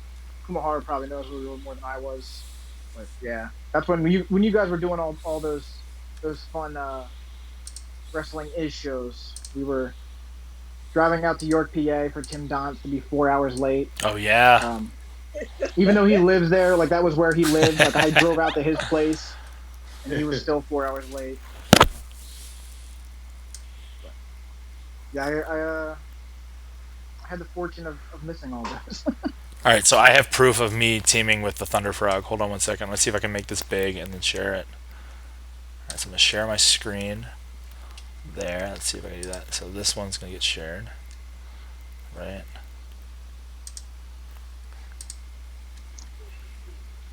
Okay, let's see if this will work. Oh no! It screwed it all up. Whoops. My bad. You guys good? Yeah. Alright, hold on. I gotta fix the fix this.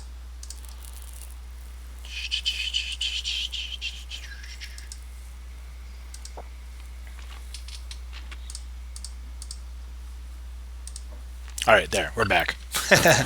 My bad. Sorry, guys. In the chat room. So I can't share my screen because I'm already sharing it through a different program. But someone else could if they want to. So I can actually send you this link if someone wants to do that. Let me see. Who's got a good internet connection right now?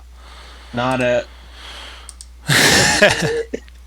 Icarus is out too. Alright, you know what? Nah, it's dropped in the... I'll do it another time. It's right here. Here we go. Boom. There you go. You can check it out. I shared it. I shared it. We're good.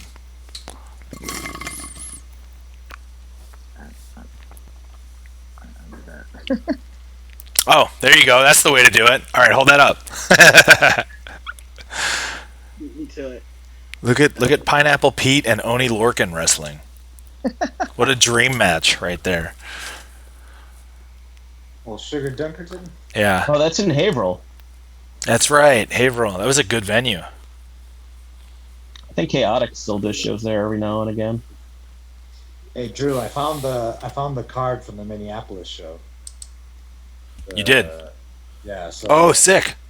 It was Chuck Taylor versus Frightmare kicked off the show, and then Corbin wrestled the Punk Rock All Stars. I don't know who those guys are. There's me and Thunderfrog. Shannon wrestled Oleg the Usurper. Oh, Oleg. Kim and the Ice Creams wrestled Heidi and Mr. Touchdown.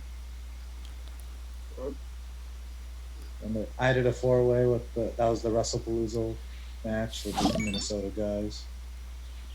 Ophidian, Shinra, and Eddie Kingston versus the United Nations. The United Nations, wow. That's Thunderfrog, Boar, and... it says Juan Francisco, Prakash Sabar. Oh, these are the bad guys. Prakash Sabar. He was the one who dressed up like he was the expatriate, so he dressed up like X-Pac. And then it says the encore match is Soldier Ant versus Blaster McMassive. Nice. Good card. Good card. Who'd you wrestle on that card? I wrestled 3, so it was like me wrestle, defend the WrestlePalooza title, so I had to wrestle 3 other Minnesota guys. I assume because Quack was like, I don't know who the fuck this guy is. It's like, you're not wrestling one of my guys. So I had to wrestle other Minnesota guys. I went over. It's all that matters. Oh, Quack versus Jaka. Yeah. When was this? What year was this? 2013? Oh God! Don't tell me it was that long ago. Maybe. I went to 14 because this is when I was doing merch, but I did not go to this. No, I think it was 13. Maybe. 2012? No. I remember when I was filming, I moved all over the place, and February 16th, 2013. Yeah, I remember 13 being the unlucky number. 13 was a horrible year. 13 was when we decided to just set a whole pile of money on fire. That's what they did.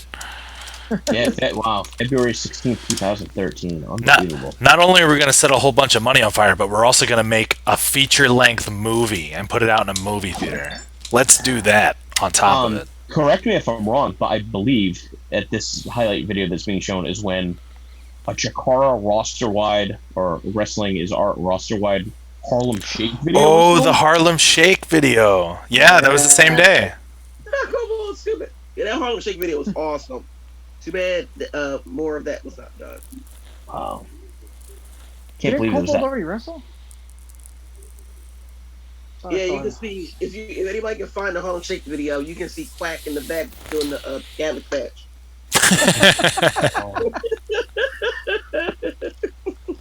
Who was that?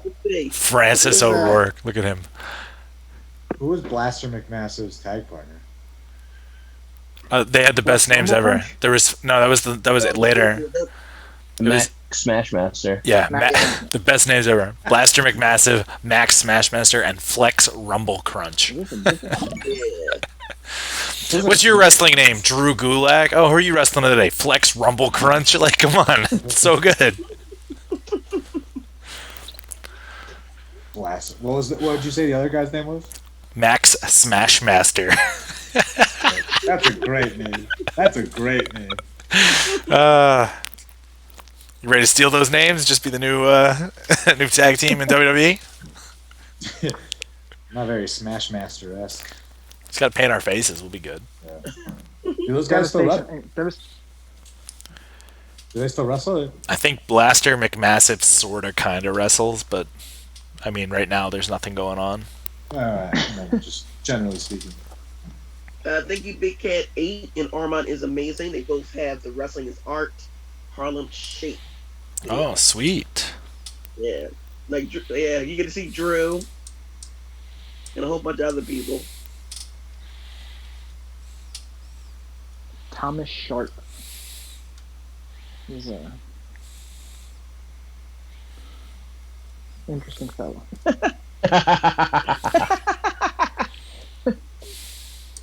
He got to wrestle Josh Briggs at Uncharted this past season. Oh, who wanted to see that match? I think Josh is at his best. What? I think Josh is at his best when he's selling, and it's hard to find guys that are bigger than him to put a convincing heat on him. Really interesting. Okay. So I wanted to see how him and Thomas Sharp would go. Cool. That's part of Uncharted territory, is being able to experiment with different wrestlers. No, I think it's great. It's great. Not too many guys. I mean, we did Briggs versus Lance Archer first match of the season, and that went really well. Yeah. Archer's a big boy, so it sucks being 6'6", whatever the fuck he is, and being like super good at selling. Yeah, there's a lot. You know what? There's a lot of big guys who I think they're really athletic and they want to wrestle like cruiserweights. You know, I see that a lot. Yeah. Yeah. So sorry, you guys are huge. You know, like I'll trade you. I would love to just do like choke slams and big boots all the time. Yeah. I'll happily take that role. I wonder why like the big man offense hasn't evolved more. Like, I mean, I'm. So what? You're talking about? You're talking Pick about them up, throw them. All right. Cartwheels? I don't know. What Dijak's doing with Keith Lee, does that count? I don't even know. You pick them up, you throw them down. That's what we do. I'm saying though, there's still. It's like if you want to be looked at. Double bear hug leg. You throw the choke slam and the big boot in always. Everybody still does it. Yeah. Well, it's time to add another signature move to the big man offense. Do you remember Wife Beater used to do the Chokenstein? No. No, he used to pick guys up like this and freaking it was so good. Oh. I was picturing like a choke slam, then he jumps up higher than he's choke slam. Just doesn't make any sense. I'm like, like the other guy posts on the ring so he can lift him up. I didn't do well in physics, but I think I learned enough in physics that Yes. somehow Stick to your finance classes. JBL.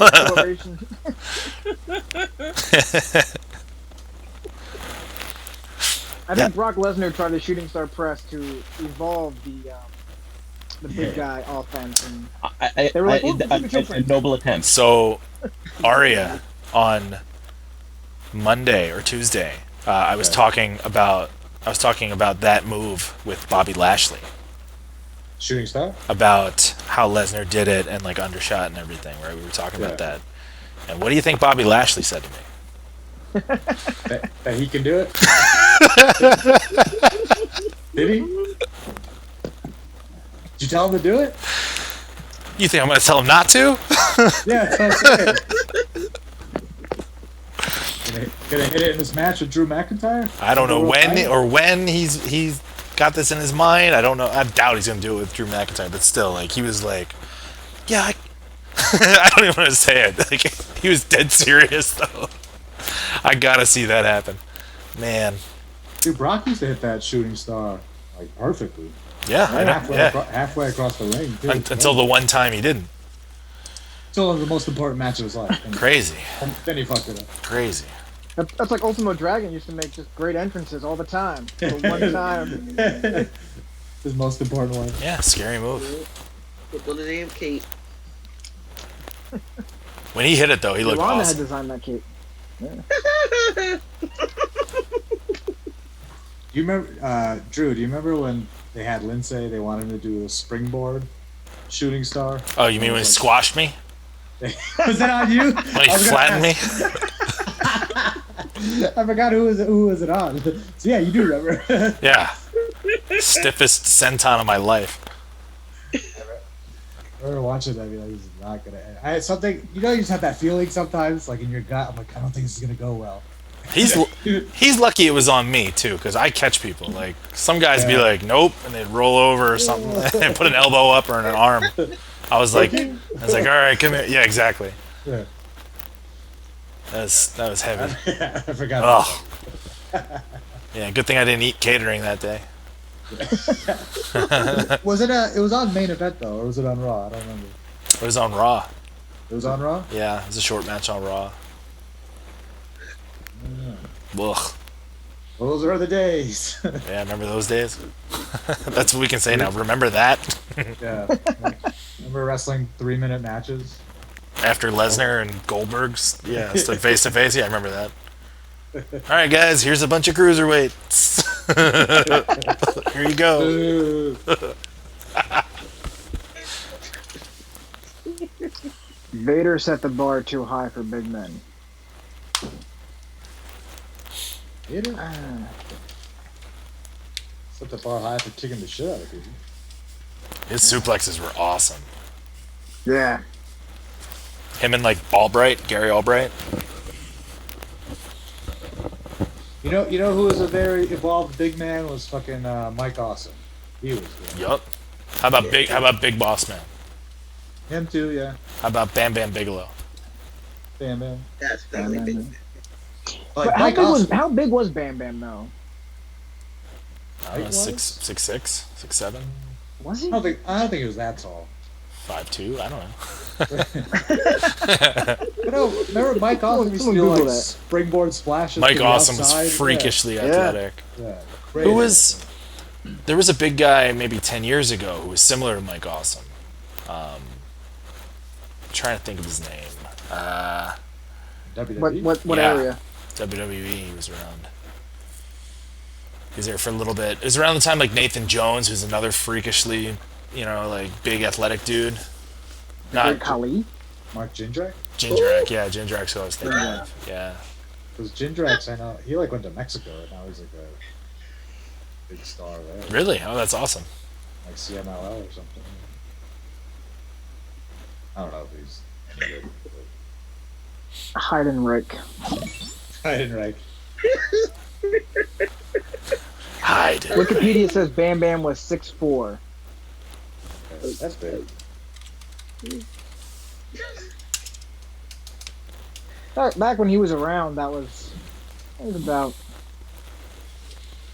Like it's amazing when you see Sean Waltman, who was like the small guy, Right. and then you stand next to him and you're like, wow, if you're the small guy, then I'm just the smallest piece of shit in the world.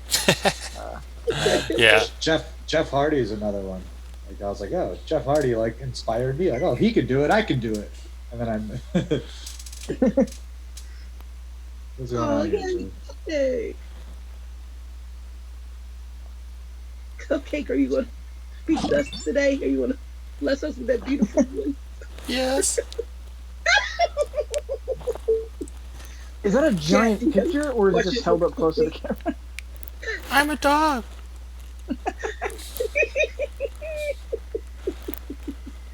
All right, come on, chat. Questions for Cupcake. I'll read them. Come on, chat. Chop, chop. Let's see. Hi, Cupcake. What else we got? All right, well, Cupcake goes away. Don't say nothing. Oh, how's Grandma and Grandpa treating you? They need to feed me more.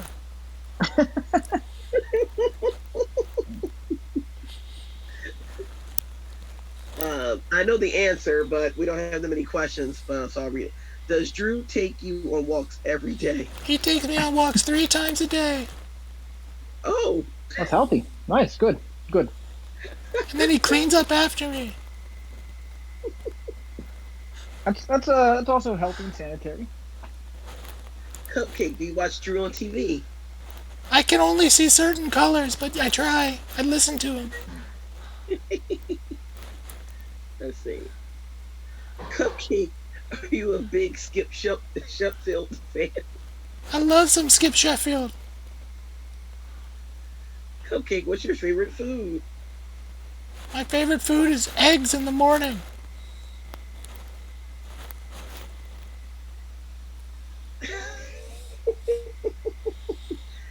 Wait, did the big boss man scare you as a pup?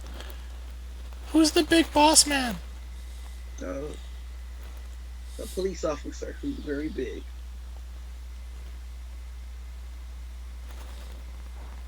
I'm not going to read that question. So, these are more like statements. Come on, questions.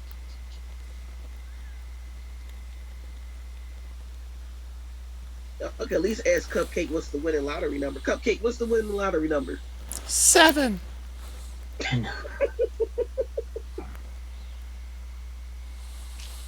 Cupcake, have you met Icarus Cat? Cat? Where? Where's the cat? Where?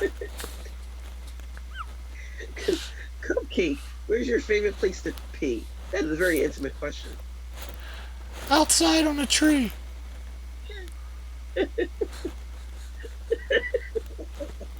Where's your favorite place to pee?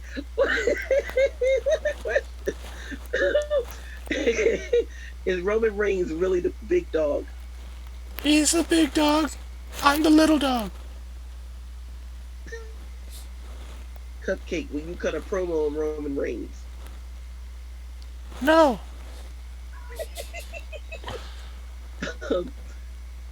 Cupcake, where's your favorite place to sleep?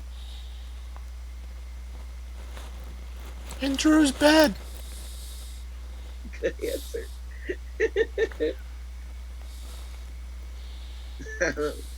Thoughts on Junkyard Dog? He's a legend. Favorite treats?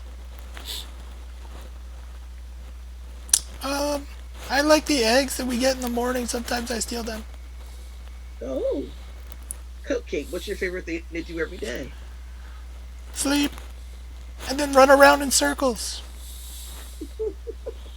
How old are you, Cupcake? I'm 7. Oh, baby. Hey, Ariya, is Louie there? Oh, is he? 1 second. Yes, he is. Louie? Cupcake, what type of dog do you dislike the most? I like all dogs. Thoughts on Cesaro? He's a great technical athlete. Hi, Louie. Oh, Louie. Hi, Louie. Hi. Do you want to play?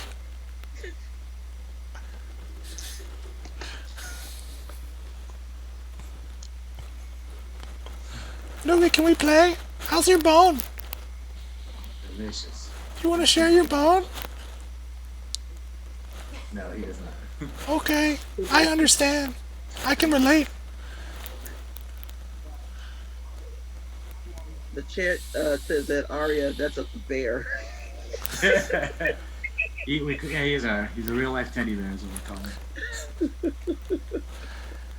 Now is a good time to remind people to donate to our cause. We're raising money for the Minnesota Freedom Fund. Yes, we are. Please, just visit the link.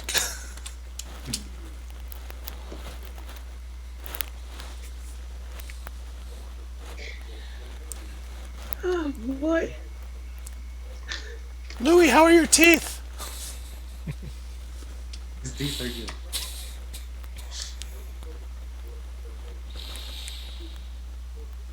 Oh. What is the wedding date between Cupcake and Louie?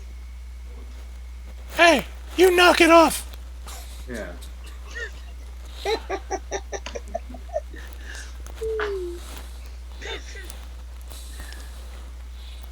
Oh, Cupcake, thoughts on Oni's dog, Riley?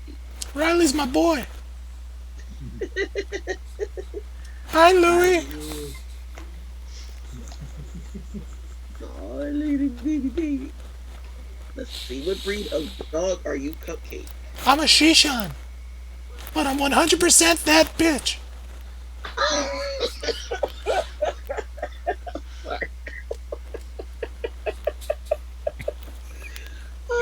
Alright, bye everybody, I'm gonna go now. Bye, Cupcake. See ya, bye Louie. Bye, he was a good boy. He was a good boy.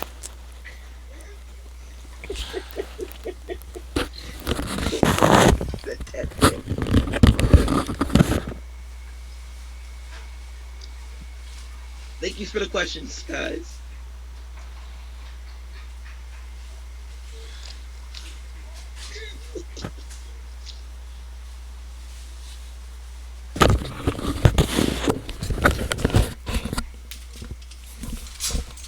Oh, Louie boy. Yeah. He's a good boy. Yeah, I still got pictures of him when he was little. Let me see if I can find him.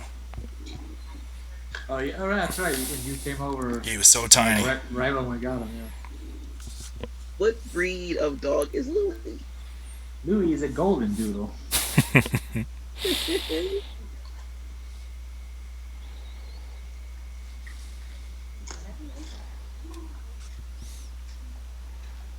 I'm asleep. Nico's passed out, huh? No. Well, Miko's right here. He just woke up because I got Hugo down here now. Oh, Hugo. Your dog. This is Hugo. Hugo. Leia's upstairs sleeping. She didn't want to come down. So cute. Yeah, I wish so. What kind of dog is that? Icarus. Hugo. Frenchton? It's a French Bulldog Boston Terrier mix. It's super expensive, and I didn't pay for it. Actually, same with this dog too. my dog is Leia, but she's upstairs sleeping, and she's a Roddy Staffordshire mix. Let's see if this will pop up here. Oh, hold on. Let me get out of this little camera mode real quick. That's gonna. This is it's a picture of Louis. I got a video of him. Oh, okay. Just send it to me. I want to show it off. No, I know, but I was saying send it to me too, so I can have it. Yeah, I will.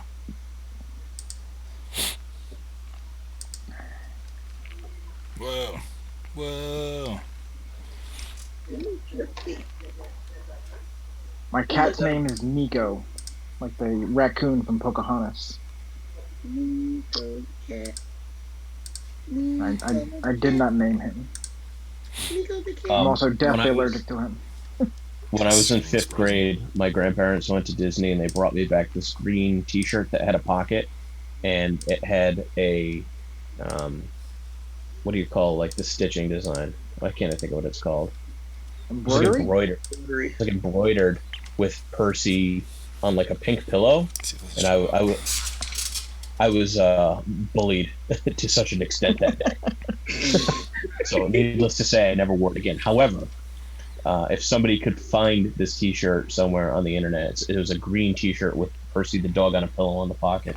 I'll gladly wear it now as an adult. I will not be ashamed. Wow, look how small he is. Wow, that was like right when we got him. He's so little. He's fresh. Yeah. Little fresh boy. Yeah, there he is. He just turned 11. Look at that guy. Hey, look at him. He just turned 11 months. He's so cute. Oh, my dog Blue sleep. I want to bother him, but let him sleep. There he is.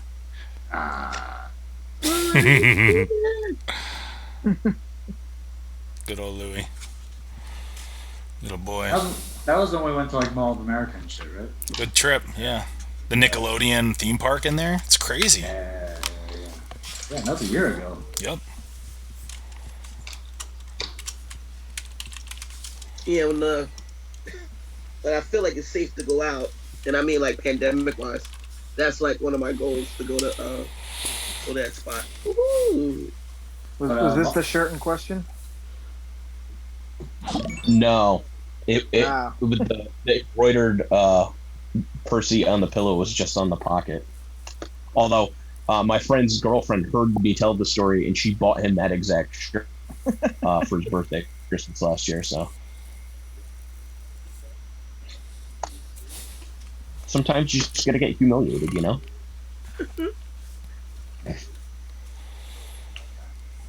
Yeah, it doesn't have a roller coaster in it.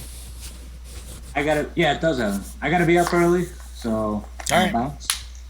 Good seeing all you guys. Thanks for hanging with us. It's good seeing you again. Me too. Of course. And, hey, Drew, thanks for doing this too. By the way, raising money for Minneapolis is really very nice. Yeah, of course, so man. You. All you guys, thank you for doing this. I appreciate it very much. You're welcome. All right, be well. Bye. Stay safe. See you, Louie. Yeah, good luck. See you guys. Just munch on that bone. He's cute. I think Louis looks kind of like Alf. Yeah. Yeah. So, hey Drew, if you're up for it, I think what we should do, since it's 1 o'clock right now, we should do like a little Q&A with the fans in the chat room for everybody. What if Yolanda fields the questions? Yeah, of course. She's doing a good job. Okay. She could field it, and I'm like, while you were getting a drink earlier, going to the bathroom, I was telling everybody that my best source of kind of keeping up on everything that's going on is there's a thread that's getting updated like every 5 minutes on Zandig fans. Like everything that's going on from Twitter. So I'm like still 5 pages behind getting caught up on it. I can't believe how much shit has gone down today. It's so frightening. It's insane. Not great. What's happening in Philly? Like, is stuff still like happening, or is stuff like? I'm behind. I need to find out. Yeah, I heard it sounds like a war zone outside. Is what I heard. That's great. I stopped looking around 9 o'clock, so I don't know. Hopefully nothing. Hopefully everybody took the ass home. But I don't know yet.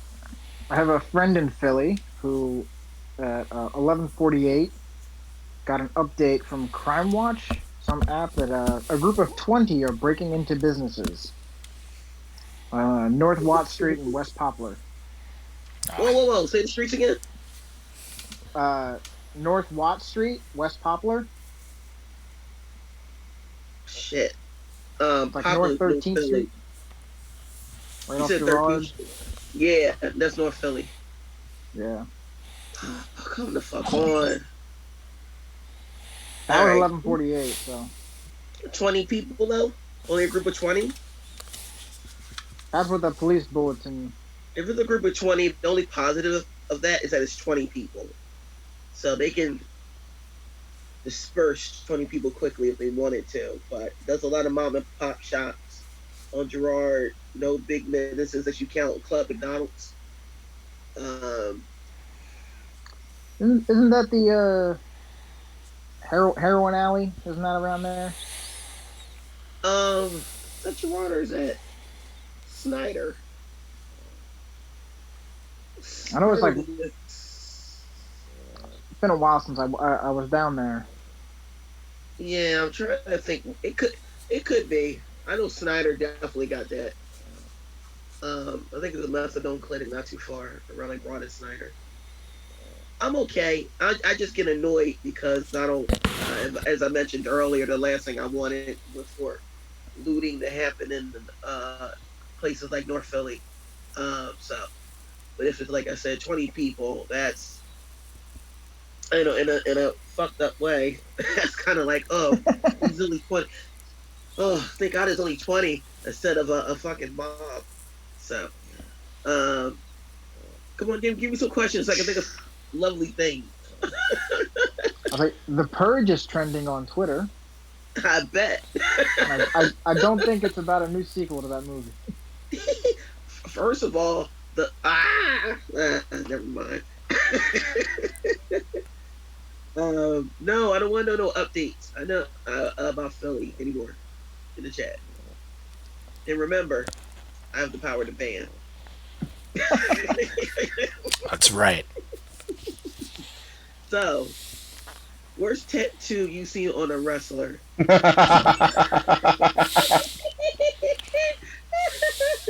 Well, hold on. Somebody got you beat, Icarus.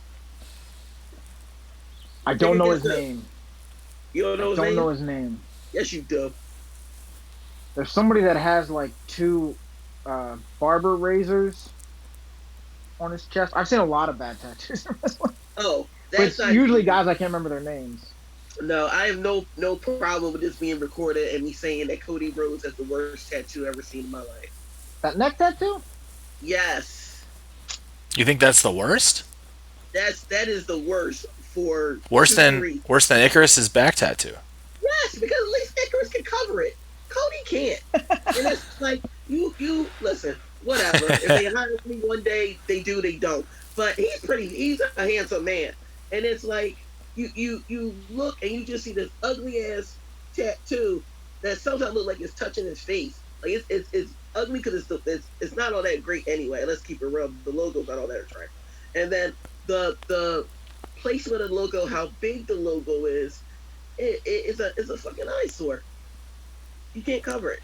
Not even with that big ass scarf you tried to cover it on a press conference. At least, first of all, I don't think, I enjoy booing the tattoo, but in reality, it's actually pretty gorgeous tattoo. Yeah, he's got a dope tattoo. It's a dope tattoo. Yeah, like it's really a dope tattoo. You person, but like, yeah, that Cody tattoo is not it. That ain't it, bruh. Sorry. John's whack. There's a lot of good ones in the chat right now. There's a lot of good tattoos. People are saying Jack Gallagher's tattoo though, but I think that's pretty dope. I like his tattoo. It makes him look like a Fable character. I think it caught a lot of people off guard. Yeah, that's the point. That's the point. He's not finished with it either, from what I hear. It's supposed to balance out at some point. Yeah. I'll go with the worst tattoo I've seen. Someone once had their wife's name tattooed across their neck for a little bit, and then that disappeared.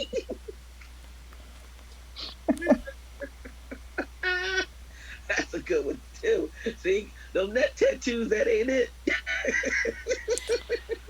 The cover up is nice, but yeah, you saw someone's name just tattooed, like.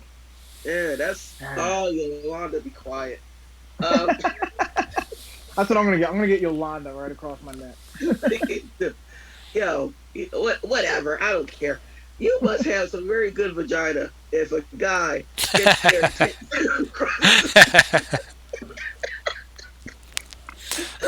that don't gotta be magical.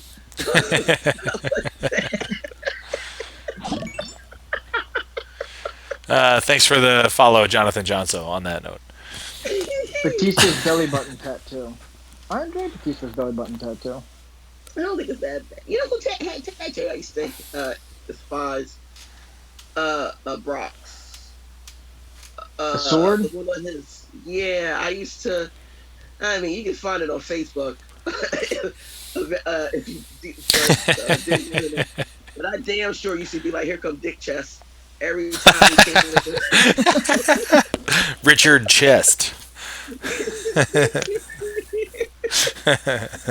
I'm used to it now, so I don't say it no more. Old RC. Michael Cole's tattoo. What does Michael Cole have? Oh, he does have a tattoo. He does have a tattoo. I think on his arm. No, I think it's on his back. Like he had something where he got stripped down. He was wrestling in a singlet. Ah. Oh yeah, because he always wears suits, so you would never see it. Mm-hmm. Oh yeah. That's the one thing I'm grateful for right now with everything that's going on in the world. I'm glad I'm not in my fucking 20s. Because I was shitty in my 20s. I'd be one of them people I'd be complaining about in my 30s. Getting tattoos when you're young is not regrettable, but I've seen some people make some poor decisions based on being young and dumb. Mm-hmm. Getting their own initials tattooed on them, like they're gonna forget them one day. That's always a. I ain't gonna lie, they did look cool. Some of them, because even I was tempting to get Yolanda on my Yolanda tattoo. But I'm so too particular, so I haven't got a tattoo yet. It's like I gotta draw it myself, and of course I never get around to it. What's it gonna be?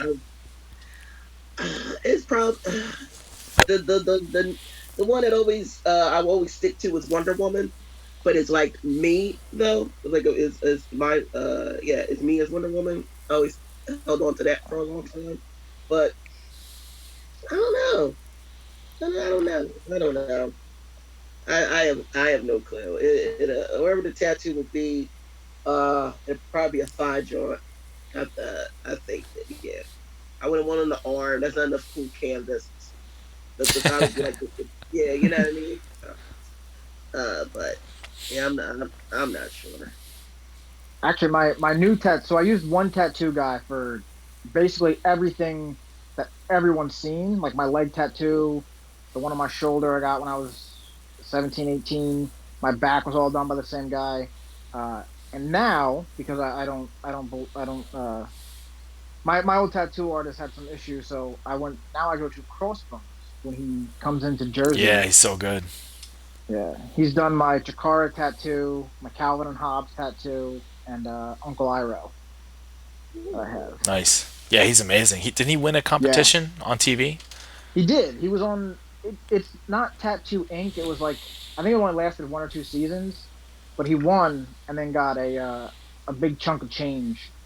Also, Dasher Hatfield. If you look at Dasher Hatfield's casts right now, a lot of that was done by him too. Oh, cool. I think he did most of Mantis's cover up. For his sleeve. Christmas sleeve. Yeah. Yes. Yeah, he's got some nice tattoos. Let's see what I can show this one. Oh. I got it. I keep seeing it. Trying to. That's really questions. Yeah. Come on, guys. Give some questions. Yeah. I said. Let's see if I can. Nah, it might be. Where is it? What are you doing? Yeah. Watch these angles. I sent Crossbones the idea for that one. I was like, I want a Calvin and Hobbes Fight Club. Oh, do it sick. all up by hand, and yeah. And there's a Chikara tattoo. He just did freehand. That's nice. Uncle Iroh. Those are great. Yeah. Oh, that's good. But yeah, he does eat like. I think the Uncle Iroh one he did off a stencil. But if you got somebody, I always like when people complain about tattoos and blah blah blah. But if you got somebody who knows what they're doing, they put a stencil on you first. So yes, you don't notice a word's misspelled. That's on you. Yeah. And if you're getting a tattoo at someone's kitchen sink, then hey, they got a cure for Hep C now, and maybe you catch it before your liver's completely shot out. Ugh. Oh wow, they got a cure for the Hep. Yeah, they got a cure for the Hep now. Oh, for anybody in here who got Some good news for you that have the Hep. It's bound to be a couple. 122 viewers right now. I think there's got to be at least 2, maybe 1. Raise your hand if you got Hep. Give us a big thumbs up in the chat if you got the Hep C. Kensington, that's what I'm thinking of. That's my brain just because Hep B was going around Kensington, and that's where all the junkies were. Yeah. There was so much fecal matter and urine on the streets that Hep B was just running. As soon as Pam Anderson got it, they found a cure. No, Pam Anderson had it for years. Pamela Anderson isn't even wild anymore. Pam Anderson may have developed the cure with her own antibodies. I think Tommy Lee is the cure. 0 and the last. Yeah, probably. I remember in school they used to make us watch that Magic Johnson HIV video with Arsenio Hall. That dude's still walking around, still healthy as can be. Ho, ho, ho, ho, ho.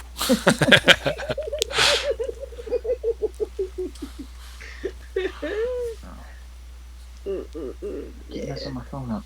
I remember everybody was going, Magic Johnson got no AIDS now. Get out of here. I saw earlier somebody asked if I ever had an embarrassing moment in the ring. No, I have not. What does that mean? What is? That's weird because anything that would be embarrassing, like anything that I would mess up, I would always just roll. Oh, with gotcha. it. Yeah. Like I would roll with it, and it worked for the character. Like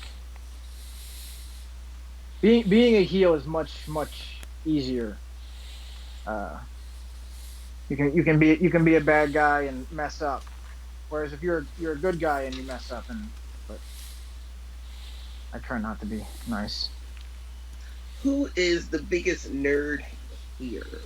Here? Biggest nerd? Oh, I don't know. Maybe me. I did just show off my Uncle Iroh tattoo. That's true. You do have a tattoo of Uncle Iroh on your body. I think my next tattoo is going to be a Sith, the Sith symbol. Although I was doing research and probably should avoid certain Sith symbols. Yeah, they're based on Nazi. Yeah. Yep. Yeah, Nazi imperialism. I was reading that and I was like, I do enjoy me the Sith over the Rebel Alliance. Or like the old BDK cross. Not fooling me. Not fooling Mr. Swastika on his kick pads. Not fooling that guy. That's a story we will leave out. I love telling that story. Know who's making your gear, kids. Know who is making your gear. Yes, that's it. That's the moral of the story you'll never hear. Let's see what else we got here. Favorite opponents in the ring. I don't know.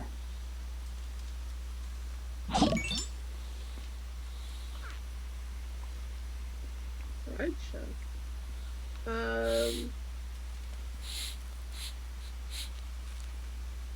I think this is an easy question. I hope. Best looking title of all time. Oh man. Oh, what's the name of the big title? The new North-South Championship? The New South title, yeah. New South title? Yeah, that's my favorite. That's my new favorite.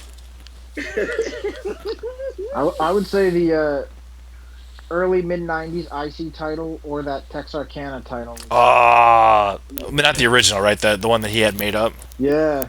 Mm-hmm. Hold on, I gotta find this belt if you haven't seen it. It's so good. What's everybody's favorite drink? What's everyone's favorite drink? Or drank? Sorry. Here we go. Alright, let's see if we can see this in here. Oh my... What?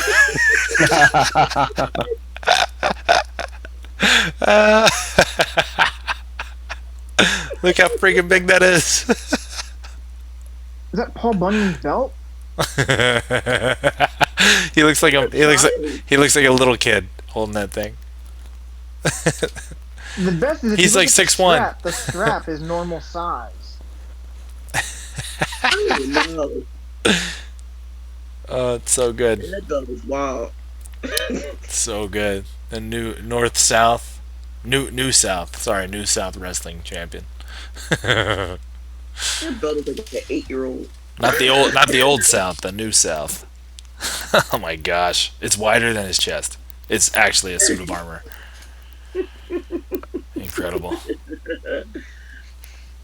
Oh my god. I like the CZW heavyweight title. I thought that thing's badass. It's got the light tubes that are broken on the sides.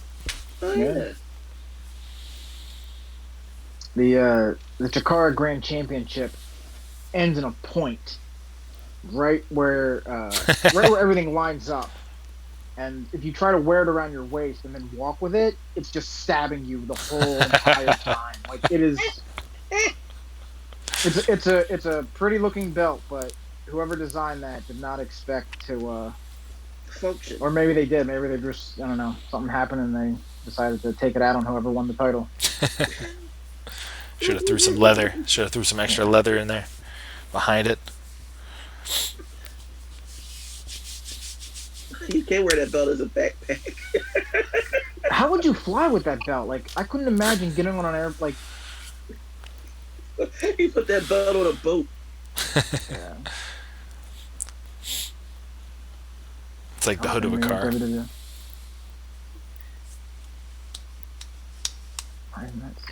Let's see. Yeah, that belt was made for Andre. Didn't Gresham win this title as well? He did. Oh my gosh! I need a picture of that. If you go to the New South Twitter, a couple of weeks ago, they posted pictures of all their champions. So if you go to Twitter and then go to the media tab, I'm sure you guys can pull it up. I'm still getting caught up. Just John with the title like this, and his eyes are peeking over it.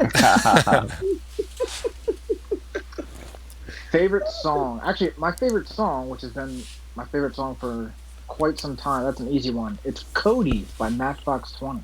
Ooh. Off their first album. There's no way I can tell you my favorite song, but I can tell you my favorite song of the week, which is I've been playing it so much. So it's this thing called Verses on the internet, on the Instagram, where they get artists to, I guess, go back and forth playing their hits. And for those who don't know, I love R&B, and it was a group called 112 versus Jagged Edge and 112 Trump stuff. And I didn't realize how many good songs they had, so I went back and listened to their third album, and it's this song called "Sweet Sweet Love," which is quite beautiful. So let's say you hate relationships right now, I think that song might change your mind and make you want a relationship. It's pretty beautiful, so that's been in my notation. Okay. If I have to pick, it would probably be "Inside Out" by Eve 6. I just think that's like it's like a go-to karaoke song of mine. I don't know, grew up with that one. Did you graduate the year that came out? No, after. Oh, you're young. I never forget how old I am. I graduated with Vitamin C's Graduation came out. Eve 6 Inside Out. The Sunscreen song was 97. Oh my gosh. I did not graduate that, but because I was not a great college student, I did graduate for the 10-year anniversary, where the intro is "Ladies and Gentlemen of the Class of 2007." So, we're talking about wear your sunscreen. The long-term benefits of sunscreen have been proved by scientists, whereas the rest of my advice is no basis more reliable than my own meandering experience. Oh, that's not good. Yeah, you're the biggest nerd here. You win. I tap out. You win. I'm pretty sure I live my life according to some of that advice in that song, which take that for what it is. No, good advice. Yeah. So I don't really wear sunscreen that often. Christopher Nolan's weakest movie, maybe Memento. No. Or maybe you know what? I did not like Batman Begins. Really? So I'll flip it on you. I'll say Dark Knight Rises. Is that the Bane one? That's the Bane one. I think that was his weakest. That's the Dark Knight's my favorite, and then it's Rises. Yeah. The Batman Begins completely fell apart for me when they're cruising through Gotham with a machine that can evaporate water. But if people are like 70% water, they're it's able to boil water that's underneath the sewers, and two dudes are having a fist fight right next to it, completely healthy, completely fine. Like they're not just. It doesn't affect blood. just water in the bay. Just water in the bay in the sewers. Yeah. My favorite movie is The Prestige. That's like my favorite film. Oh, yeah. I forgot that was him. Yeah. That might be his strongest. Yeah, and I think Memento is kind of like a precursor to like what that movie is. Okay. You know, the way it jumps around. It has been probably 20 years since I've seen Memento. And I don't think I liked the girl I was dating at the time, so I might.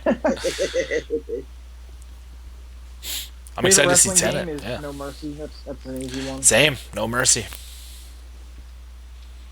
First movie you saw in theaters? Ooh, first movie? I can't remember. Maybe.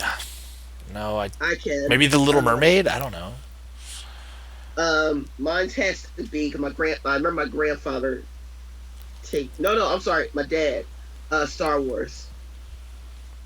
I remember. The original? I vaguely remember what was going on. I just remember in the movie theater with him, and this is when Chestnut. What was it? Is it the movie theater on 20th with Chestnut? It used to be, or 19th with Chestnut. I can't remember. In Philly, Center City, and I remember being in the movies with my pop, watching one of the Star Wars, which one I don't remember, but I do remember that. That's my thing. Mine was I was in Honolulu and I saw Masters of the Universe. Ooh, Oh, that's cool. The That's pretty theater cool. was You were in very Honolulu. cool. Yeah. Yeah, I lived there for a few years in my youth. Oh, that's so cool. really cool. No wonder you was angry. Yeah. I remember. What was No, your? Yeah. Hawaii is a pit. So so one of the two of the biggest problems is, one, if you go there as a tourist, it's the most beautiful. It's great. It's everything.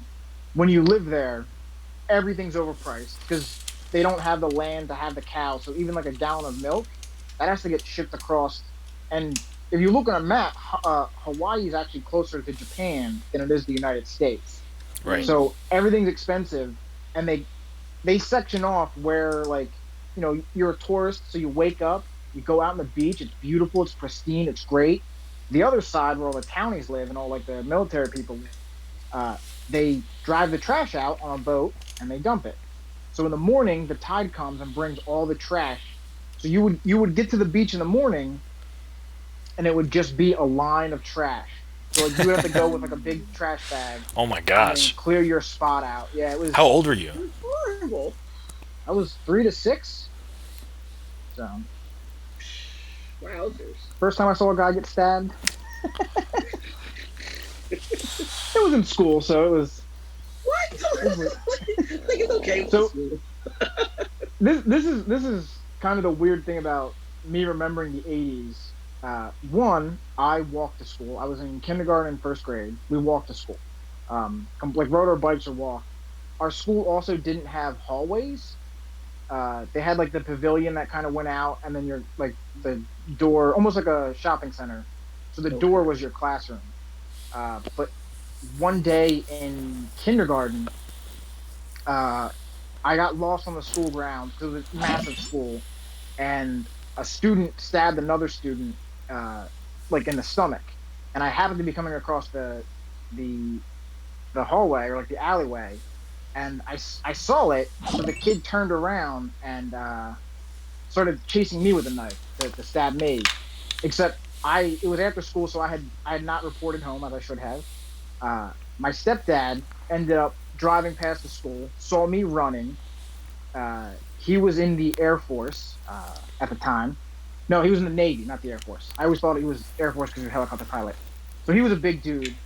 He gets out of the van, beats up. The kid was probably 16, 17. He beats him up, Oh my throws him gosh. in the van, ends up driving him to the house and like using bungee cords to strap him to our dining room table. And like I had to sit there as like my stepdad's interrogating him. Finally calls the kid's brother. The kid's brother comes and picks him up. Like, stepdad wasn't arrested for assault on a minor, wasn't arrested for kidnapping. Like, the 80s it was a crazy time. Like, wow, God. and then the brother just picks up his little brother, because he was probably in his early 20s. Picks up his little brother and then turns around to my stepdad and he's like, "Hey, can I have that knife? Like, it's it actually happened to be it's mine. He took it from me, so it is my knife. So can I have it?" And my stepdad, I mean, they were cordial. Like, the kid's tied to the chair and they're just having a conversation. Like, nothing weird is going on. Right? Like, there's like a 5-year-old sitting on a couch. Oh my god. And What's up, yeah, Pablo? like, no police were involved. I'm sure police were involved later with the kid that got stabbed, but like, there's just a young 15-year-old kid tied to a kitchen table chair. And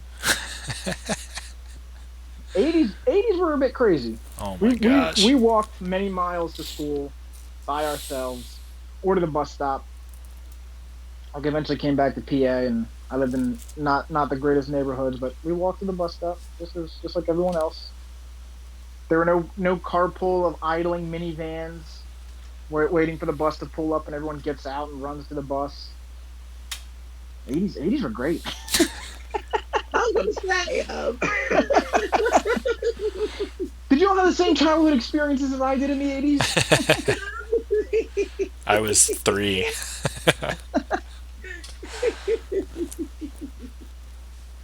It's just weird. I was gonna follow up and ask what your first rated R movie was, but I feel like it doesn't matter now. So my first rated R. For a second, I thought this was the first movie I saw. I saw a double feature drive-in that was DuckTales, followed by Rambo: First Blood. What? No. I don't believe you. I believe everything you said in the last story. I don't believe that. That is crazy. No. No way. You wouldn't do that. That doesn't make sense. It was a kids movie, and then like the kids were supposed to fall asleep. No, they're in a car. They're stuck. It was one of those. Let's throw on Rambo, and they get the freaking film, and they put it up there. I'm pretty sure in those days that movies were still rated like there wasn't a PG-13 system yet. No, movies were still like Rambo is still a PG movie. Like Indiana Jones, Temple of Doom, first one. But I think Rambo was always R. It may have been. Yeah, I'm pretty sure Rambo was R. But Temple of Doom was the first PG-13 film. I remember that being like a thing though. Was like we would go to the movies, the drive-in, and this was in PA, and there would be a double feature that was like an 8 o'clock show that was for the kids, and then the 10 o'clock movie was an adult movie. But I remember seeing Three Ninjas and followed by Sister Act. That was a good double feature, which was appropriate for both ages at that time. But That's I remember cool. Rambo being followed by. I'm pretty sure it might not have been DuckTales. It might have been Bambi. Which I remember seeing Bambi at a drive-in too, and I think DuckTales might have been later. But it was definitely like an animated movie followed by Rambo: First Blood. Oh my gosh! But I was so young, I didn't even care. I wasn't like, oh, this is the greatest thing ever. I was just like, this is boring. Man, drive-ins. It's live action actors. Like, who wants to see this? Mm-hmm. Give me cartoons. Well, my parents were. I had very young parents. But it was a friend of mine, and I was like, "Yo, I still think that's cool." So because they were young, they took me where they wanted to go movie wise. So I want to say my first rated R. I mean, this movie should be rated R. Is The Fly. Oh yeah. And that scared the shit out of me. Like I couldn't, like, every time we turned into The Fly, I remember getting out of my chair and trying to hide under the chair. It was so gross. Super gross. Yeah, it was just gross. I think that's the part that scared me, it was just gross. Because shortly after that, I know I was watching, like, I like horror movies, so the next one should have been like Nightmare on Elm Street, which is my jam. So but yeah, I definitely remember The Fly. That I haven't watched it since. How about that? It's a good one. Yeah. I'm trying to see if the let's keep right there. This is Oh, that's the cuteness. the buddies. Oh, that's so lovely. making sure his ears are clean. Oh, that's so thoughtful. Yeah. No animals in this house are allowed to be wild. Yo, your boy Armand said his first movie was RoboCop, and he was 2 when he saw it. Oh, Armand, that's so dope. It's like the most violent movie. that shootout is. It's graphic. I think that's cool. You got to go to a drive-in. I'm jealous. I saw what did I see? I saw Escape from L.A. and Phenomenon as a double feature at the drive-in. Whoa. Now, what drive-in did you go to? You remember where it was? Maybe New Hope? Maybe? Not sure. Somewhere in Bucks County. Yeah, like, unfortunately, there was no drive-ins in Philly, and we didn't start venturing off until Franklin Mills was built. I think that's when the drive started getting a little longer instead of going to, like, Shottingham Mall. You had to go to the theater. It's the hood. I think I saw Bill and Ted's Bogus Journey at the Franklin Mills Mall. Wow. That was like the first movie I saw there. Good movie. Was that when they redid the movie theater there?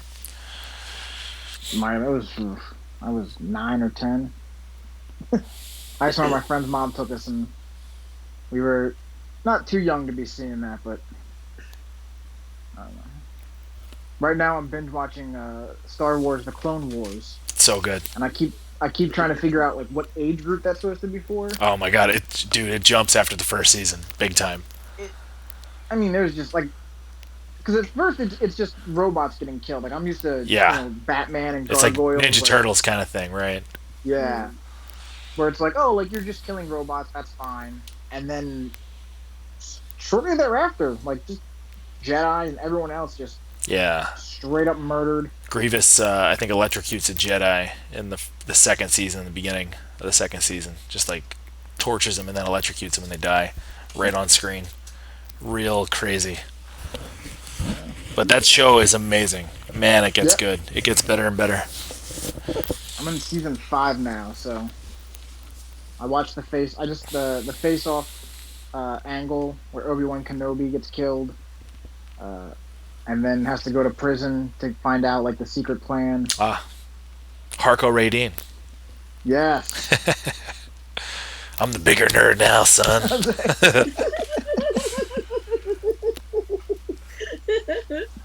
Did you never been good with names. We still have a drive-in. Where are you at that you still have a drive-in? Are you in North PA? I know there's one there. I think it's like the last one in PA.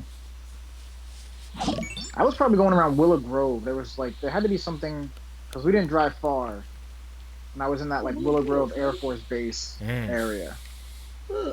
That's probably the one I'm thinking of too. Yeah. Because my it's right out by Chalfont. Like my summer camp's out that way. Northeast PA. Yep. Yeah. I know that's people make treks out to that Northeast PA drive-in still. Where do you live that there's so many drive-ins? Something Stitch.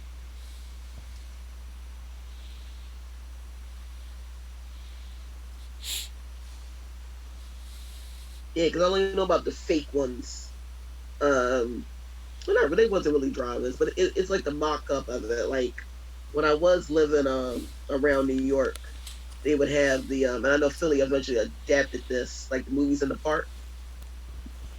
Yeah. So then, like that blew my mind. I was like, they got them on the steps too. Yeah. You go sit on the steps and watch. Yeah, like I mean, the summer's not over, but it feels like it's over after this shit. This year's just wiped out. Right? Like that was something I was looking very forward to, actually getting out the house and doing simple stuff like that. Just watching the movies in the park on the stuff. Like I thought that was pretty dope. I still think it's a pretty good concept. So hopefully they can still be done in some shape or form, or if they can. I know it talks about bringing back drive-ins. I know there's ICW's going to have that show, a drive-in wrestling show in June. Mm-hmm. Wow. This I can't remember the guy. Mark. I can't pronounce his name. Anyway, it's this geeky guy who sings R&B, real nasty R&B too. So he's even better. He's going to have a drive-in concert in Baltimore. I keep teasing my Blake Drew about how I'm coming up just to see dude sing. So the concept is floating around, or people are going to test it out this next month. So I'm looking forward to see how many people adapt to that, and if it works. Didn't somebody was it in Germany that a DJ actually did it? But it got too crowded, like too many cars. I heard about that. Yeah. Yeah. I guess somebody was like, going, okay, this is the max amount of cars, go back, So, but yeah, I look forward to something like that. I would be down for that, because I'm in quarantine since March 16th. I think. That's when the lockdown. Yeah. Yeah. Like the lockdown went into effect on the 17th. Yeah, I haven't been in Philly. Like I've been stuck in the burbs. Has it been 11 weeks? What year is it? It ain't good. Like, so funny enough, well, I think I told, I did tell Drew about it. So Andy, I haven't seen him since the last time I saw you. What? It's been that long since you've seen him? That's crazy. So yesterday I was taking Elimination Chamber. Yeah, so yesterday I was taking a much needed walk, and he calls me, and he's like, "Oh, I hear the birds chirping. You must have finally came outside." I was like, "Yeah," and he told me he wasn't so far, and we met up at the Wawa, and these people with their mask on, trying to do their thing, and like we bump into each other and and we're like, "Oh my god!" and get the biggest hug in the middle of Wawa as people walk around trying to get their food. But that's how much I've been away from my norm, and stuff that just like the simplistic things that bring me like joy. And I knew at least June or July I was going to start losing it. So I need creative ways to get the hell out of the house. All right, we're getting close. Tomorrow, technically. Yeah, because. Sorry, you can watch me play a scary game tomorrow. What are you playing tomorrow? Tomorrow is Scary Ass Sunday on Gaming with Gulak, and we're playing Observer. Which is a horrifying cyber techno futuristic detective neo-noir / werewolf game. It's actually really sweet. There's Rutger Hauer plays the main detective, and he can wire into people's brains to see what's going on in their head as they die or like are laying there as a murder victim or something like that. It's really wild. That'll be tomorrow at 11. Have you seen a werewolf yet? I've been probably when I finally fell asleep. The last chapter, he attacked us, and he tried to attack us, and we got the jump on him, but then he was behind us, and then we fell down a story in the apartment building. It takes place in an apartment building, and he electrocuted himself. So we actually got to go inside the werewolf's mind and see what happened with that. Yeah. And the what? Oh, okay. I'll just have to watch it back. I mean, you could watch it. Yeah, you can watch it in the VOD. Yeah. It's on here. Yeah, that's something. Because I have to get up early, and I'll be I have this on. I have it on, and I'll be knocked out. Like I'll just pass out in the chair while. It's your bedtime story. Yeah, my dreams be wild, man. And then I always wake up when it's the Q&A. Just in time. Have you guys played Death Stranding yet? I played it a little bit. That was when I went. I got it when it came out. I'm a big Hideo Kojima fan, and then played it for a few hours here and there, but got too busy. And that was like the first thing when I got stuck home all day. I was like, I'm finishing that, and it's weird that it's insanely repetitive. Like all you're doing the whole game is just walking with packages. Mm-hmm. And yet the ending is like the greatest ending in video game history. Yeah, it's amazing. All right. Maybe I'll go back and finish it. I got like real tired playing it and started falling asleep actually playing it. That was my relaxing thing. Like, I'm just gonna throw some parcels on me and walk up this mountain. No spoilers. No spoilers here. Yeah, snow.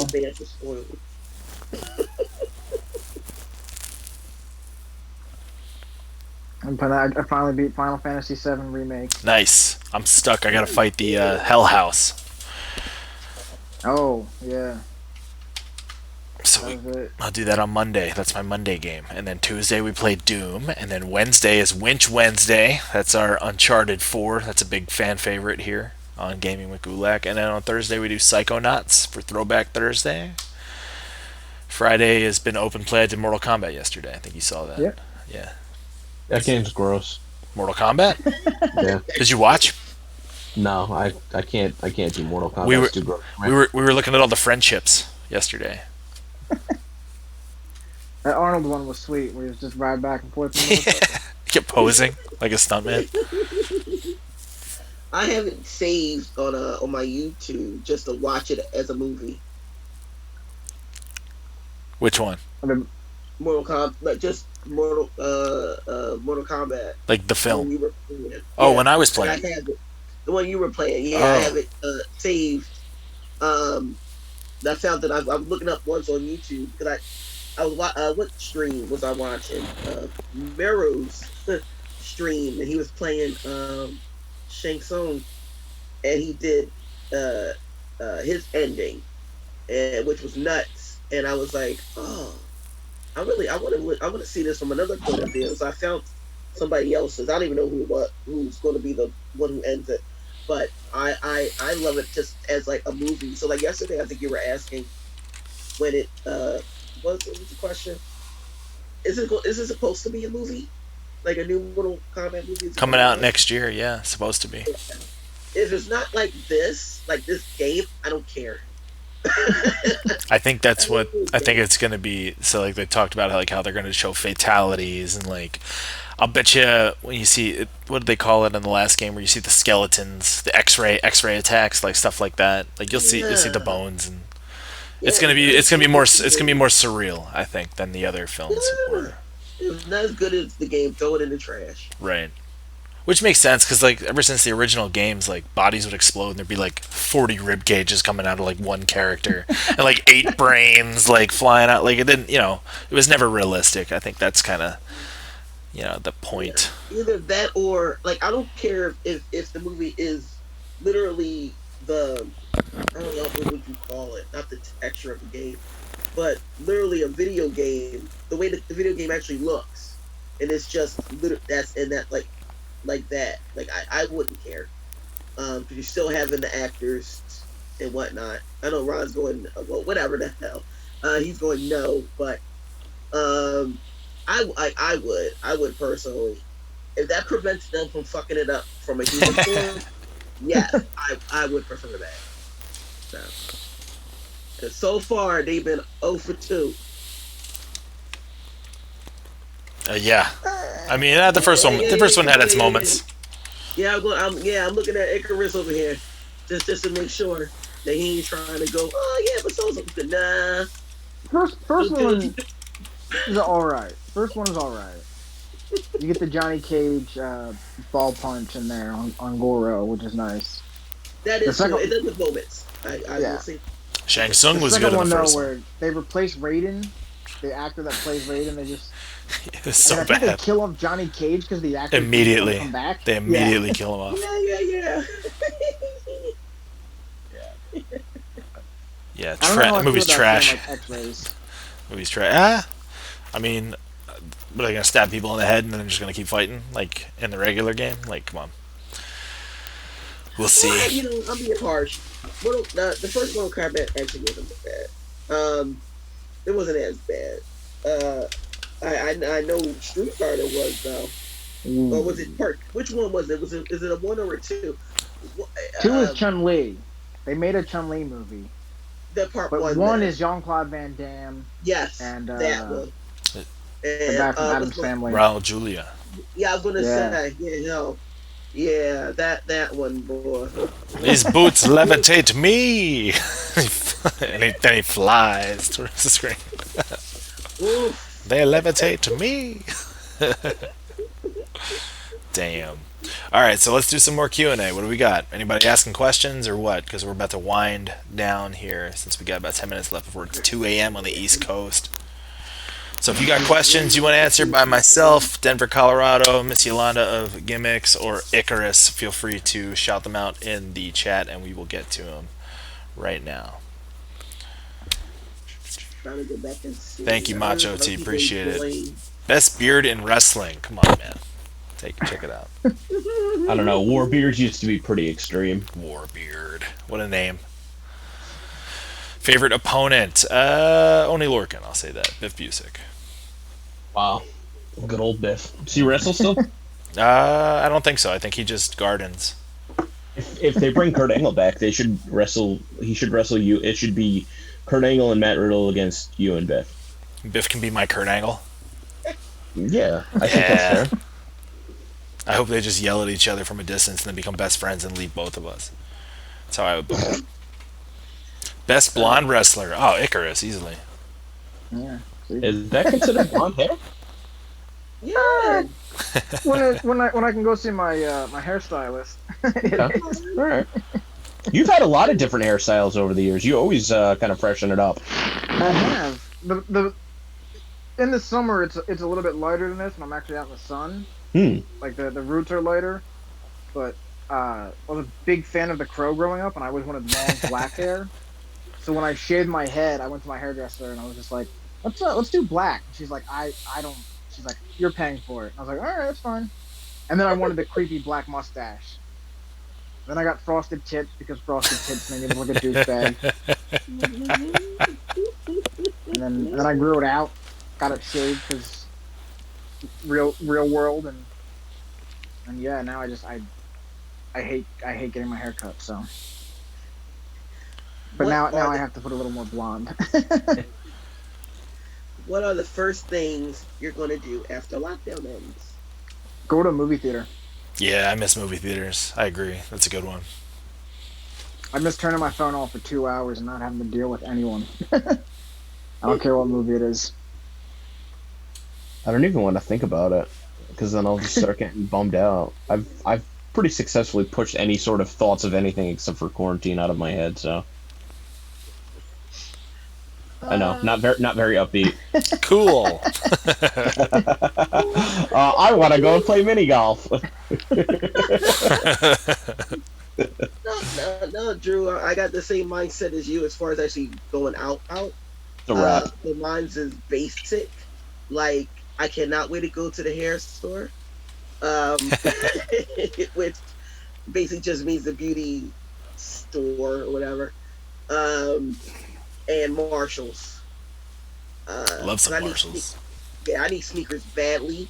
I need a thing for my chair, so because I have like a ghetto way so my back doesn't hurt. I need a real official one, and I'm scared to buy it online because I don't like if you have to ship something back, like I'd just be stuck with it because I wouldn't do all that.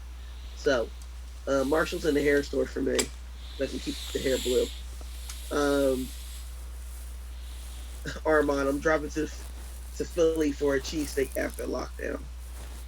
You can probably get one now. You can make them at home. I made them last night. They were great. Now you know if you're not from Philly, you ain't not gonna do it right. That's true. But it's not hard.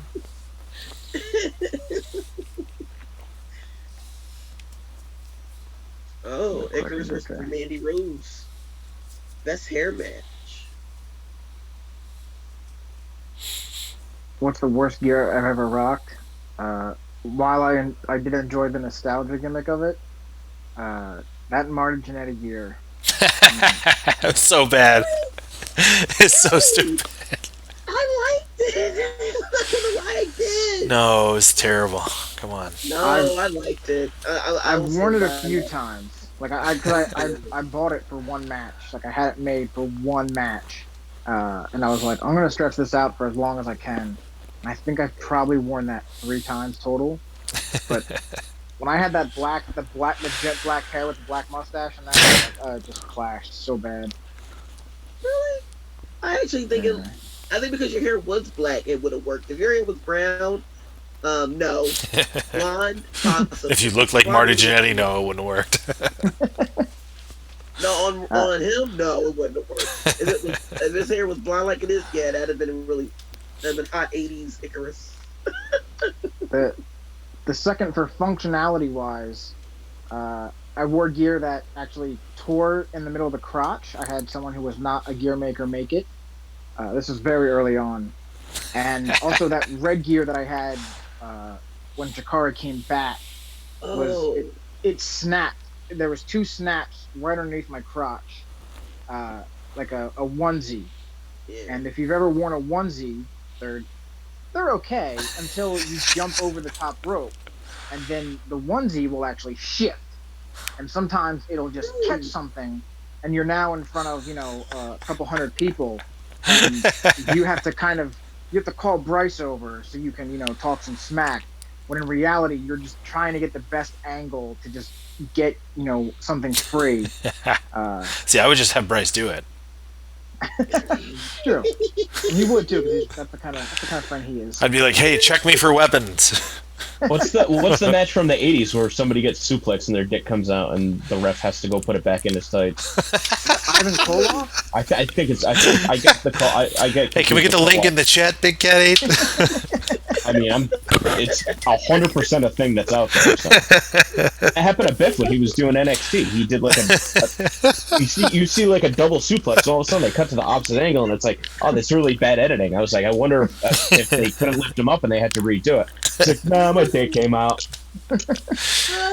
You had a wardrobe malfunction in your match, Drew, with Daniel Bryan, right? I don't know what you're talking about. His friend Harry paid a little visit to you. No. Harry Smith? No, Harry Balzania.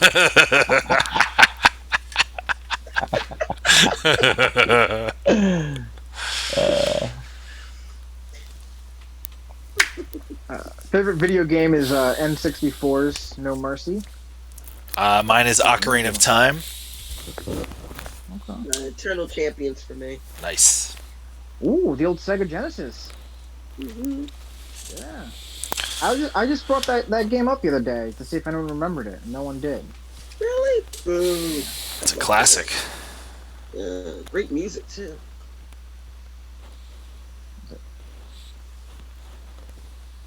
You hear snoring in the background. That is the small puppy.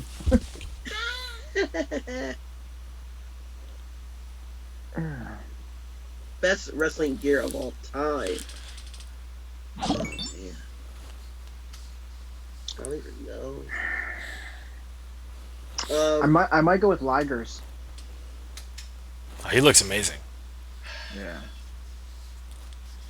So, if I just talk about, and I will not say anything. You're gonna say Shawn Michaels. Just say it, and that's that. Yeah.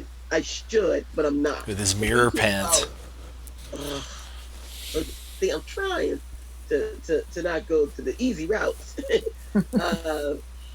But as far as like a jacket or an entrance jacket or whatever, my Nami Toyota. Oh yeah, okay. I'm in. How about Dynamite Kansai with her Buzz Lightyear space? I love it so much, but she's got like globes on her shoulders and stuff, and spikes shooting out everywhere. Yeah, that's my jam. That's pretty good. You know who I like? She looks like a mummer. Yeah. So who? I can't remember their name. What was the group from King of Trios? That was the Bugs. They had a mini bug, and it was you gotta remember, they look like bugs. And they get to their entrance, it was a top rope, and the stuff, the confetti would shoot out. Are you talking about like Alabrije and Kuihe, like those dudes? I believe so. They were CMLL wrestlers. They were bugs? Or are you talking about? No, I don't know who you're talking I thought they were underwater creatures, weren't they? That was Kaiju. They were Call Me Kevin and... No, but weren't they also... Yeah, Alabrije is like a sea monster. Okay, yeah, maybe. Yeah. Then maybe it was that. Then their colors are like pink and blue. And Yeah, that little guy was the smallest guy I ever seen in my life. Yeah. Yes. Their gear brought me joy. It sparked joy. Who was the third member of that team? I don't remember. Alabrije, Alaquije. Was it Curryman? Yeah, Or was that the I ice don't cream know. and Curryman? That was the ice cream and No, I thought they had a full trio. Oriental. That's who it is. Oriental. Yeah, yes. Big Cat just dropped it, yeah. Big Cat. I recently watched that match for some reason. I don't know why. Recently watched it? Yeah. What did you think? It was fun. I like it. I enjoy a good fun match every once in a while. There's a match with Latveria Proud Oak, maybe Thunderfrog versus the Young Bucks in Chicago. That like made me like wrestling. Like it made me fall in love with wrestling all over again. Like Yeah. the one where Latveria Proud Oak is trying to teach them how to, or no, they're trying to teach Latveria Proud Oak how to throw a super kick. What are happening to those guys? Who did he ever beat?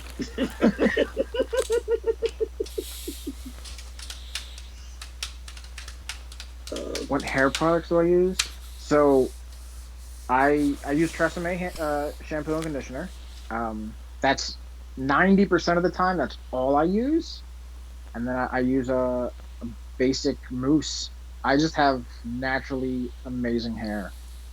I'm in my late 30s now, and my hairline is still where I left it when I was about 15 years old. So, if you can get good hair genetics, I recommend it. Yeah, go back and... Tresemme. Oh!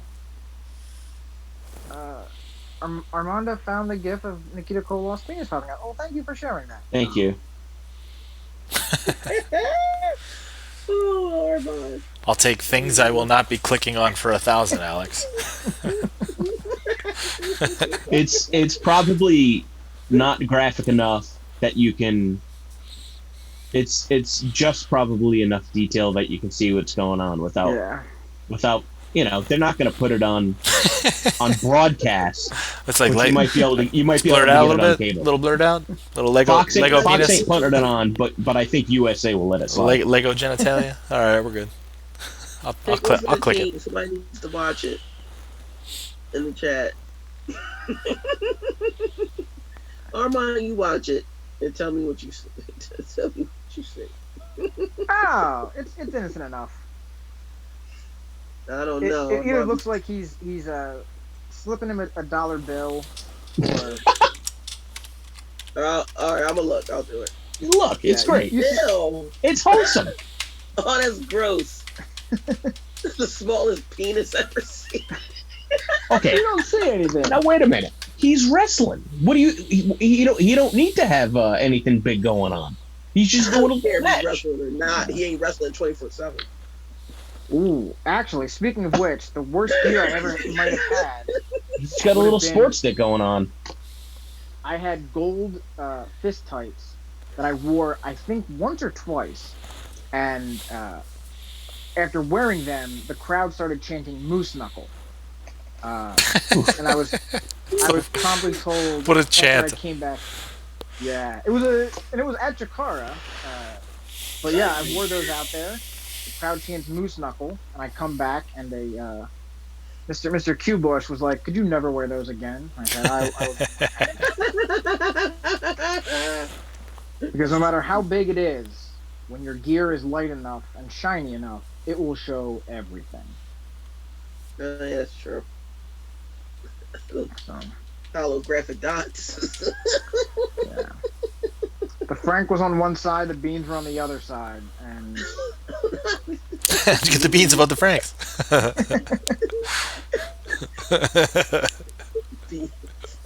when you split them like that in a pair of shiny tights, the crowd will chant "Moose Knuckle."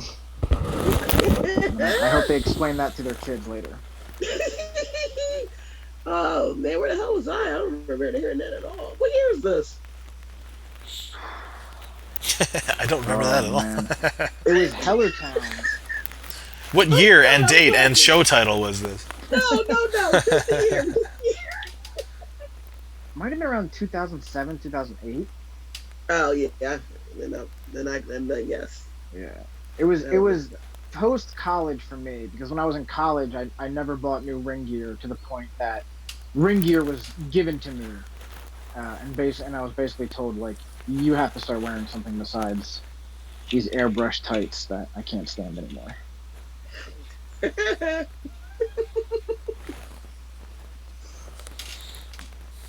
Must not have been on security. I think it was before you were born, Big Cat. Yeah. All right, is there anything else we should touch on before we wind down tonight? On that note? Why don't you start breaking out the Moose Knuckle references? Oh, man. Well, I would read this one first road. Moose Knuckle sounds kind of sexy, but not on purpose. No. Oh, wait. I'm so proud of this. I shouldn't be proud, but I'm so proud. So, So as some of y'all know, drop. I'm a huge Wonder Woman fan, and if I see Wonder Woman card, I'll buy them. Like I'm not waiting for family to buy them for me. I just buy them for myself. But I also saw this card, and I had to pick it up. Moist. Is there anything on the inside? I didn't even care. Okay. Now your birthday can only get better from here. You're welcome. That's great.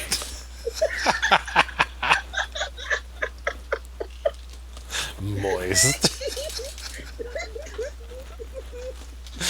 Oh man, that card is great. It is definitely 2 a.m. Oh man. All right, on that note, we are having a moist night here on Gabbin with Gulak, and hope you guys did too. Thank you for helping me raise money for the Minnesota Freedom Fund. Thanks for stopping by, guys. Is there anything you want to plug? I don't know. Anything you want to talk about? Where can people find you on social media? How about that? Who wants to go first? Is that me? Yeah. Yeah. Let's see. You can find me on, I think, everything.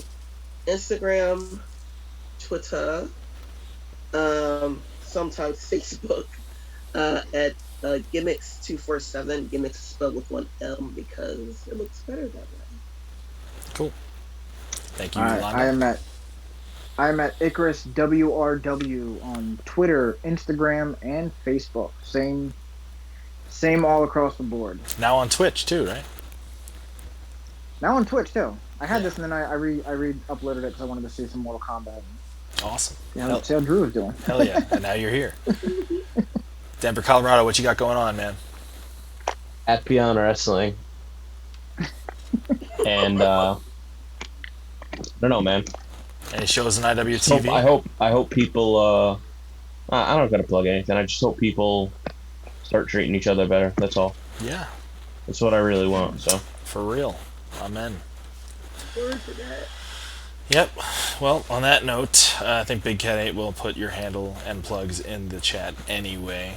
And yeah, everyone should be treating each other better, I hope. I hope that we all set an example for you guys. Just have fun and chill out and relax, have fun. So yeah, thanks for joining me guys on the chat tonight. That was fun.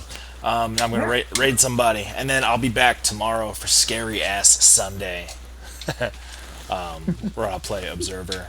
And we'll try to scare whoever is watching, including myself. We're going to raid my buddy Cheesy. Everyone stick around, get your points if you want to do that for the raid. Doing that now. And guys, thank you so much for joining me. This is a lot of fun. Good catching up with you, Icarus. Yeah. Yes, you too. Good night, everybody. All right. All right, cool. Thanks, everyone. you're welcome. That was so much fun. Yeah, it was fun.